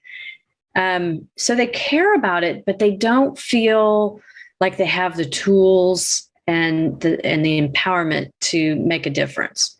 So part of it is giving them the tools that they need to find and fix the vulnerabilities. I think that goes a long way, just because they want to do the right thing inherently. Now they are all under pressure and to get code out and velocity. And this is where, if you can, I know I keep using the word automate, but take away some of those mundane tasks and make it easy, make it seamless for them. Don't ask them to use another tool. For goodness sakes, they've got enough tools of their own. That will never incent them. You've got to make it seamless as part of the world that they live in, which is, in their CI/CD pipelines. Do you think that maybe one day artificial intelligence will come and save us from all ourselves and kind of figure out some way to take this automation to the next logical level? Or what is the role of these machine learning algorithms that are running around everywhere? I think they will help. I don't think they will take over as a fully autonomous approach. I think there's still an amount of human rationale that has to come to play. Where I think AI will play a role is to better surface those anomalies so that it's an informed decision that the developer's making in their choices of what to do and how to code, as opposed to maybe blindly not understanding that they're creating a vulnerability. A lot of the stuff that people use to build applications isn't stuff that they wrote themselves. There's a lot of open source modules. There's a lot of components that people mix and match. So do we need to rethink how we analyze all that stuff as part of our development process and look deeper into some of the things that we trust and maybe shouldn't? Yes, we do. Absolutely. How we do it, you mentioned machine learning. One of the challenges with machine learning is if you say, okay, learn from this code because we trust this code. And so this is the representative example of good code and how it should be done. But do we really know that? Just because it hasn't been exploited? I think the danger there is having AI just repeat poor mistakes over and over, and now suddenly everybody's doing them because it just gets grown that way. I think it's important to scan your scan your third-party code, understand what third-party libraries you're using. But what I see on the horizon is getting beyond just third-party libraries. Think about everything is code now. It's not just the application itself, and it's not just the application and its dependencies that are pulled into it. It's things like templates. It's like Terraform and templates like that. It's things like containers and Kubernetes and all of these other surrounding infrastructure as code elements that have configurations that could be, the configurations could be mismanaged, or the code itself could be corrupted. And so we need to think about maybe the key here is not just application security, but software security, and thinking beyond just the application to all of the software that surrounds it. Mm-hmm. We've had some major breaches this year, but I don't know if they were in huge numbers as much as they were just marquee kind of events. But now it looks like, the bad guys have all looked at that model and are going to start targeting more of the downstream software that's out there. So is this likely to get worse before it gets better? I think it will, absolutely, because, people see what works and go, I can do that too.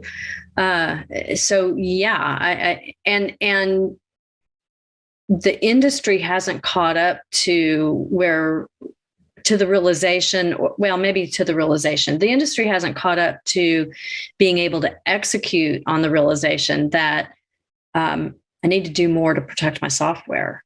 That, even application security testing, something that's been around for decades, isn't as broadly adopted as you might think.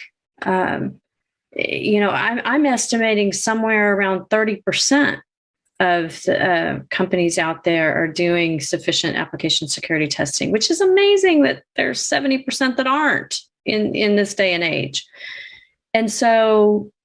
And that's just looking at the code itself, not all of this other software that I just mentioned. So I think it's a target-rich environment for the hackers. And so I think it is going to get worse, and we need to quickly understand how to protect our software more holistically. Mm-hmm.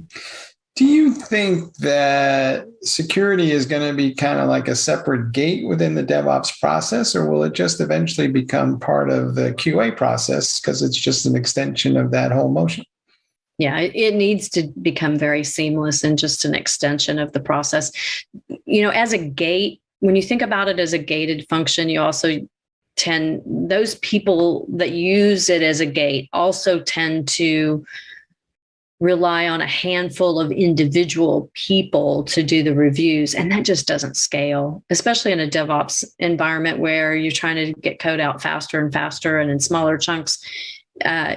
You've got to have a much more seamless method and approach. So I think what'll happen is security will get baked into DevOps platforms, as has been done with GitLab, but even more broadly. I think that trend will continue, and having a separate effort just doesn't make sense. That it doesn't mean that the security people go away, but it frees them up from some of the more mundane tasks to focus on security, almost like a Lean Six Sigma approach. Putting metrics in place, measuring what's working, what's not, how do I improve the process, being more efficient at it, being more effective at it, and really owning the process and the program, not the actual execution of the steps. Are we trying to go too fast? Do we need to slow down to get more security in here? Or are we having one of these kind of Ralph Nader moments where we're untaking any speed, or what's going on? Well, the genie's out of the bottle. I don't think you can slow it down. Innovation continues to accelerate, and software is at the heart of that. So security needs to find ways of quickly getting on board and having the most impact. Because we can't turn back time. Do you think that these security issues will get people to revisit what their DevOps platforms are, and that will drive some level of re-engineering of those processes, or will they just try to kind of stitch it in on top of their existing platforms? I think it already has started driving a more holistic platform approach. And, I used to think security if you started with security, it was a little bit like the tail wagging the dog, because the security team can never go to the development team and say, hey, you need to use different development tools. That's just not likely. But what I do see is that when everyone recognizes the need to embed security, but the practicality of doing that with a DIY approach in a lot of different systems is so hard to achieve and maintain, that it does kind of drive a reevaluation of my DevOps tools approach. Can I simplify? You know, am I creating a house of cards and stitching all of these things together? And where do we go from here? You know, a lot of people start with a handful of projects for DevOps, but when they want to extend that enterprise-wide, it really does kind of force a new view of the DevOps tools. What's your best advice to folks about how to bring all these things together? I mean, you know, do I take all the DevOps people and the security people and throw them in a room and lock the door until something good happens? Or is there some, you know, secret sauce to going after this? Well, you may not be that far off, actually. You know, it's a forcing function. They really do need to work together more closely. I've created material where, you know, I wrote a book a while back that talked about what's going on in the development space that is important for security teams to understand. And I think that crossing those silos needs to continue to happen, and the people understanding, the security team needs to understand the development perspective, the dev needs to understand the security team's perspective. And maybe a common denominator in this is standardizing the way that software is handled. I know I talk a lot about the CI pipeline, and the reason why is I think it's very much akin to an assembly line in manufacturing. So the CI pipeline is where things get added, things get tested. It's where you start from an idea and a set of resources and turn it into a functioning product. And so if you think about that assembly line, just like you would, let's say you were making cars, you would want to standardize that assembly line. You'd want to standardize the components that go into it, make sure that they're vetted and of a certain quality. You'd want to make sure that the people working on that assembly line are trained adequately and understand how to handle flaws. The same holds true in the software space. And so getting that consistency, and where the security team becomes an advisor for, here's how you can get the most secure code out of your consistent pipeline process. I think they do need to come together. All right, cool. So ultimately, do you think that this is something that we're going to solve quickly, or is this going to be a multi-year journey that folks are on and they need to start thinking about it in those terms? It's definitely a multi-year journey. And I've seen, if you think of it as a continuum of maturity, I've seen people that are early adopters and way out front, and I've seen people that are slow followers. And you know, the people that are way out front are the ones that have recognized that they can't scale their software security program by using methods that have been and tools that have been around for, 10 or 20 years. It takes a whole new approach, and it takes looking at it from a developer first perspective. I think the late adopters get the benefit of all of the the heartache and the bleeding that was done before them, and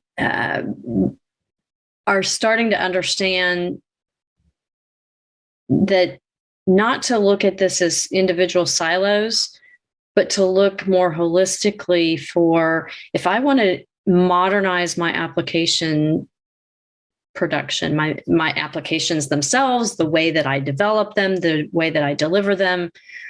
I can't look at just individual pieces. I need to look at the environment that the applications require and how that's created with infrastructure of code. I need to look at that from the standpoint of the security, the quality testing in a holistic manner. And they're realizing that a platform approach is going to get them there much faster and out of the box.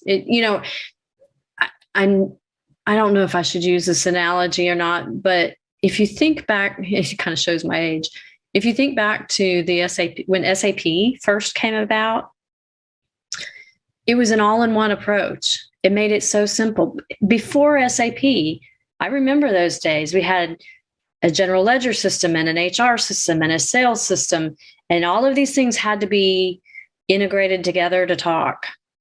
And then SAP came along and said, guess what? We'll give it all to you out of the box. It may not be exactly what you would do if you were picking individual parts, but this holistic approach is going to bring more value to you.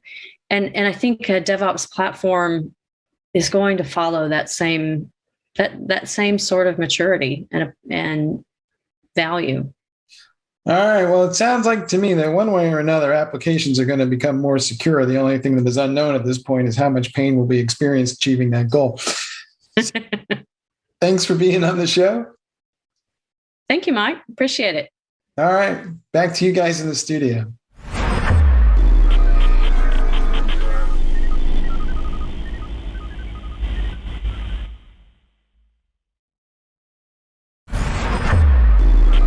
This is Digital Anarchist. Hey guys, thanks for the throw. We're here with Matt Schwimmer, who is the Senior Vice President and General Manager for Product and Service Management at ServiceNow. Matt, welcome to the show. Hey, Mike. Great to be here. Thanks for having me. One of the things that you were positing is that perhaps the day of the IT service ticket has come and gone. Of course, many folks in the land of DevOps have been making that argument for a while. What's changing? Why now? And how come people are starting to make that decision? Yeah. So there's been the rumors of the IT tickets death have come and gone a number of times over the years. What's starting to catch up now is that the technology and the capabilities to make that ambition a reality are finally arriving. You're starting to find the capability around how we drive more self-service, more auto identification and remediation of issues have really evolved over the last couple of years in particular. And that's making, I don't know if we're going to get to a zero service desk experience, but a much more greatly reduced and streamlined service desk. People have been talking about ITIL frameworks forever. Do you think that the principles of the ITIL framework and DevOps are going to also converge, and maybe we might have one framework someday? It's interesting. ITIL, if you go to a DevOps shop, ITIL is a 4-letter word, right? And it doesn't start with I, that word. But, the thing about ITIL is that it has this legacy connotation of being this manual, kind of bloated, bureaucratic process. And it's not really that at all, but it has that association, unfortunately. I do see them coming together more, but you won't see probably the term ITIL embraced as much, but the concept of having consistent process and policy-based governance of how work flows in an organization it doesn't matter if you're a DevOps shop or a traditional type waterfall type organization. That type of policy is still true. What DevOps has really forced IT to figure out is, how do I drive automation? how do I do this policy in a much more automated way that allows my developers, my product teams to operate however they want to operate, but provide me the governance and policy control and visibility of how those teams are operating to make sure ultimately what enters my production environment, we have a high degree of confidence that it's going to stay up and be resilient. Do you think that the whole shift to working from home and remote is kind of forcing this issue in a lot of ways? And people are starting to say the processes we used to have just don't lend themselves to a workforce that might be in the office one day, working from home the next, and might be in a cafe the day after. Yeah, what it's really driven is a much stronger desire for self-service and auto assistance, I would say. So when you talk about, as everyone's kind of just spread around the globe and is no longer in an office, as you can see, I have a new office myself, my home, and what's happened is that like the types of issues have just mushroomed, right? They haven't gone away. They've just become different and more challenging. And a lot of times it's unreasonable to think I need to get hold of a person to help resolve my issue. Now, a lot of what IT has done, when we get back to your original point of like zero service desk, it's really about how can I create those self-service capabilities through virtual agents, through portals, through search that allow me to auto remediate and serve my own needs. And that capability is really, really advanced. And that's from my customers, what I've seen is that that's really driving a lot more of the efficiency that now that those people aren't in the office and you can't scale your IT department to support this kind of mushrooming of issues that happen when people work from anywhere. Do you think over time, more of the IT function is just going to be maybe, I don't know, an avatar that somebody engages with? Do I need to actually engage with a person? Or we hear a lot about AI. How smart can smart get? Well, I don't think you need to buy any Oculus glasses quite yet, but smart can get pretty darn smart. I mean, you have the capability that you have now is, we put an agent on your desktop, right? And that agent can provide a set of real-time metrics that can be used to be able to proactively identify what their issues are, so that when you maybe don't put on your glasses but go to your virtual agent, there's a set of information that can be fed to that agent to be able to identify what things could possibly be wrong, and I can auto identify and auto correct, right? And the other part is that for a lot of those things that are coming to you, what we're able to do now is, if we can't get rid of the agent, we can empower that person with a ton of information about you, about the performance of the applications and your environment. And we can use machine learning now, and that's something else that's really made this a lot faster. We can use machine learning to be able to give that agent much more actionable knowledge as to how to resolve your issue much more faster than it was in the past. Incident management is kind of a subset of the whole ITSM function. Do you think that that's going to evolve as well? Is there another way to think about the notion of the emergency event, or maybe we just won't have as many emergencies? Ideally, if we're doing our job and we're using our capabilities to allow employees to self-serve on the front end, we're using our AI ops capability to be able to monitor and proactively identify issues and systems before they become outages, there should be less incidents. I think where you're going to see a really big change, there's always incident management, though. There's always issues that you're going to raise. Ideally, our job is to limit the number and volume of things that warrant human escalation. Where I think you're going to see a big impact is in some of the other ITIL processes too, like change management. And change, that's really, if you talk to one of the original questions, talk about ITIL and DevOps, one of the biggest friction points is the overwhelming hatred of change management as a discipline. It's I want to put something in production. I'll wait till next Tuesday when we have our change advisory board meeting, and I'll present and review. That'll make a developer light himself on fire. Like that's just those types of processes where you had to have this manual review and approval workflow. Those are things that can be greatly automated through the connection of systems and a policy-based governance model. So like that's going to have huge productivity improvements for organizations. And then, the other process I think about is like problem management, which is a very rigid discipline, getting much more real time and blending with incident management, where you can do these proactive investigations that say, for example, Mike and Matt have both had this same type of incident. And let me see how many other people have had this same type of incident.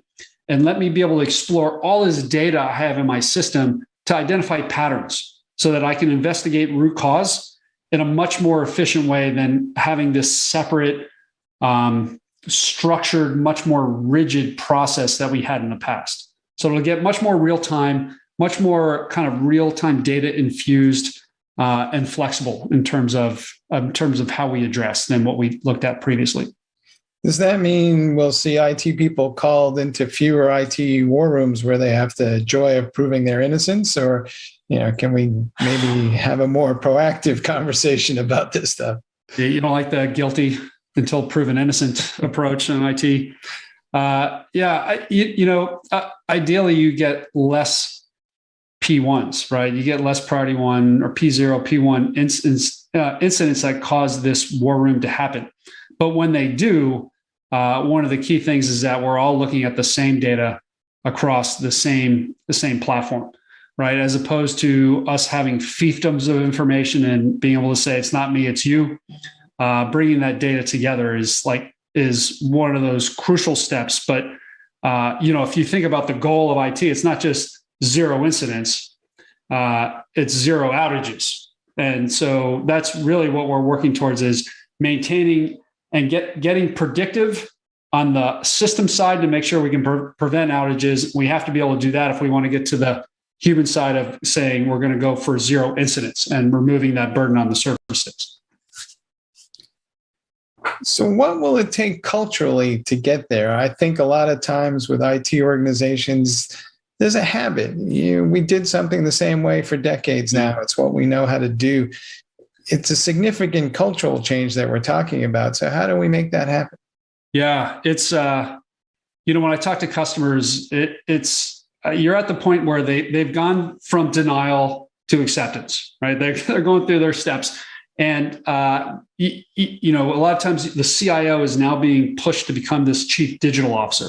And the charter is enable these product teams. I want to drive innovation. We have to get much faster in terms of how we respond to employee and customer demands.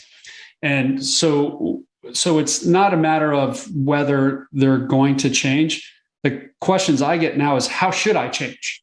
How do I engage with these individual product teams that are chartered to go super fast and drive innovation, but I know it's still my butt on the line if something goes down in production. So what I'm seeing a lot now is organizations defining what are the rules of engagement and sitting down with product teams and saying, I want to let you automate. I will connect to your DevOps platform. I will connect to your CI/CD pipeline. I will pull the data. I'll let you operate however you want to operate. But let's identify what are the service level objectives we're going to work against. What things have to happen before something touches production? How will we share data between ourselves? Like those are the conversations that are happening. It's a major cultural shift. It's a major process shift. But I don't find many organizations fighting it. They're like, how do I embrace it? How do I empower my teams while still having some visibility and governance to make sure I can ensure my CIO that, I've got my finger on the pulse of how things are performing. We hear a lot about the Great Resignation. Do you think that the IT experience now is a bigger factor in recruiting people? And maybe it's generational, but some folks may be saying, I'm just not going to work for some place that I got to go and, have somebody send me a ticket before I can get my issues addressed. The Great Resignation. Yeah, I just heard that term too. That's a great term. I think the skills to be successful inside of IT are changing substantially. Data scientists, usability experts. These are roles that were in traditional software product organizations that you're seeing pop up inside of IT organizations. So I do see the org changing as you free up investment from like traditional like level 1 agents. You're going to get a smaller, highly skilled workforce that specializes in things in like linguistics, right? As you do a virtual agent, as you roll out chatbots, you need to have people that are linguistically trained, right? To be able to have dialogue, to train a system to have a dialogue the way humans talk, for example.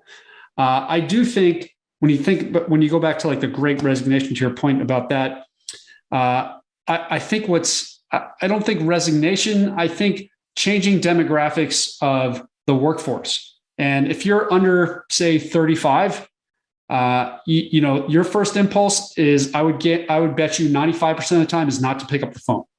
It's to, what you do in your personal life, you Google it, right? You're used to self-service. You're used to doing things on your own. And only in case of emergency do I want to call somebody else.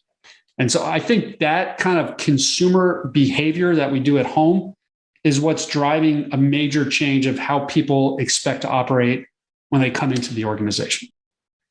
All right. So what's your best advice then to IT leaders who are faced with these challenges? Should they just walk the service experience in their own shoes for a while and figure it out? Or do IT people kind of think differently than everybody else and maybe they need to take a step back? There's a great article in the Wall Street Journal today about the IT department being dead. It's timely to this conversation. It's like the IT department is dead.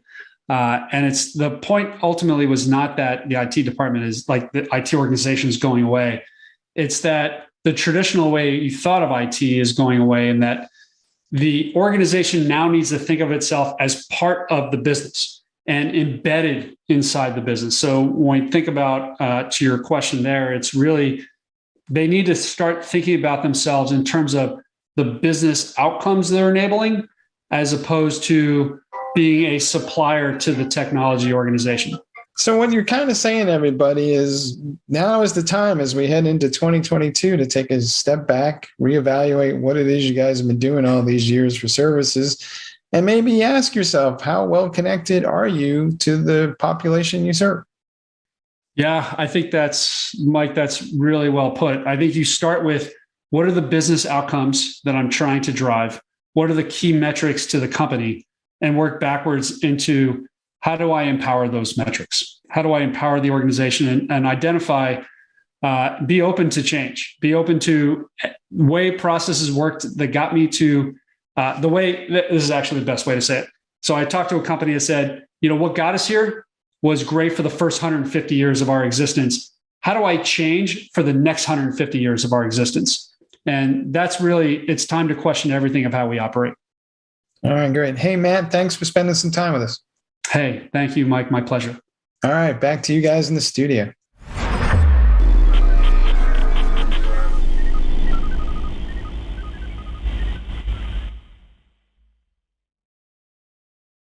Happy holidays! Wishing you all a happy holiday season filled with wonderful memories and an awesome 2022. Hello from New York City, wishing everybody a very happy and healthy holiday and new year to come. We are Techstrong. CISO Talk, to hear how real-world CISOs are dealing with today's real-world issues. From enabling secure remote workers to accelerating secure cloud adoption, defending against a pandemic of security attacks and beyond. CISO Talk covers the cyber topics you want to learn about.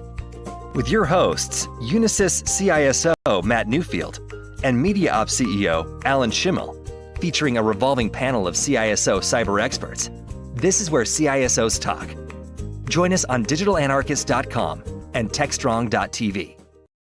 All right, that closes out today's Techstrong TV broadcast and closes out 2021 as far as Techstrong TV broadcasts are concerned. I hope you enjoyed the year as much as I did. I had so much fun having conversations with all manner of folk in the IT space, and I hope you enjoyed watching the roundtables, the interviews, the panel discussions, the podcasts, all the things that we had on Techstrong TV this year.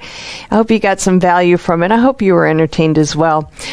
So from all of us at here at Techstrong Group and especially me, I do want to thank you for taking the time out this year and being a part of the Techstrong TV family. I hope everybody has a very safe and happy holiday season. We will see you in 2022. We are taking a hiatus. We'll be back on Tuesday, January 4th with a brand new Techstrong TV broadcast. Until then, please be safe.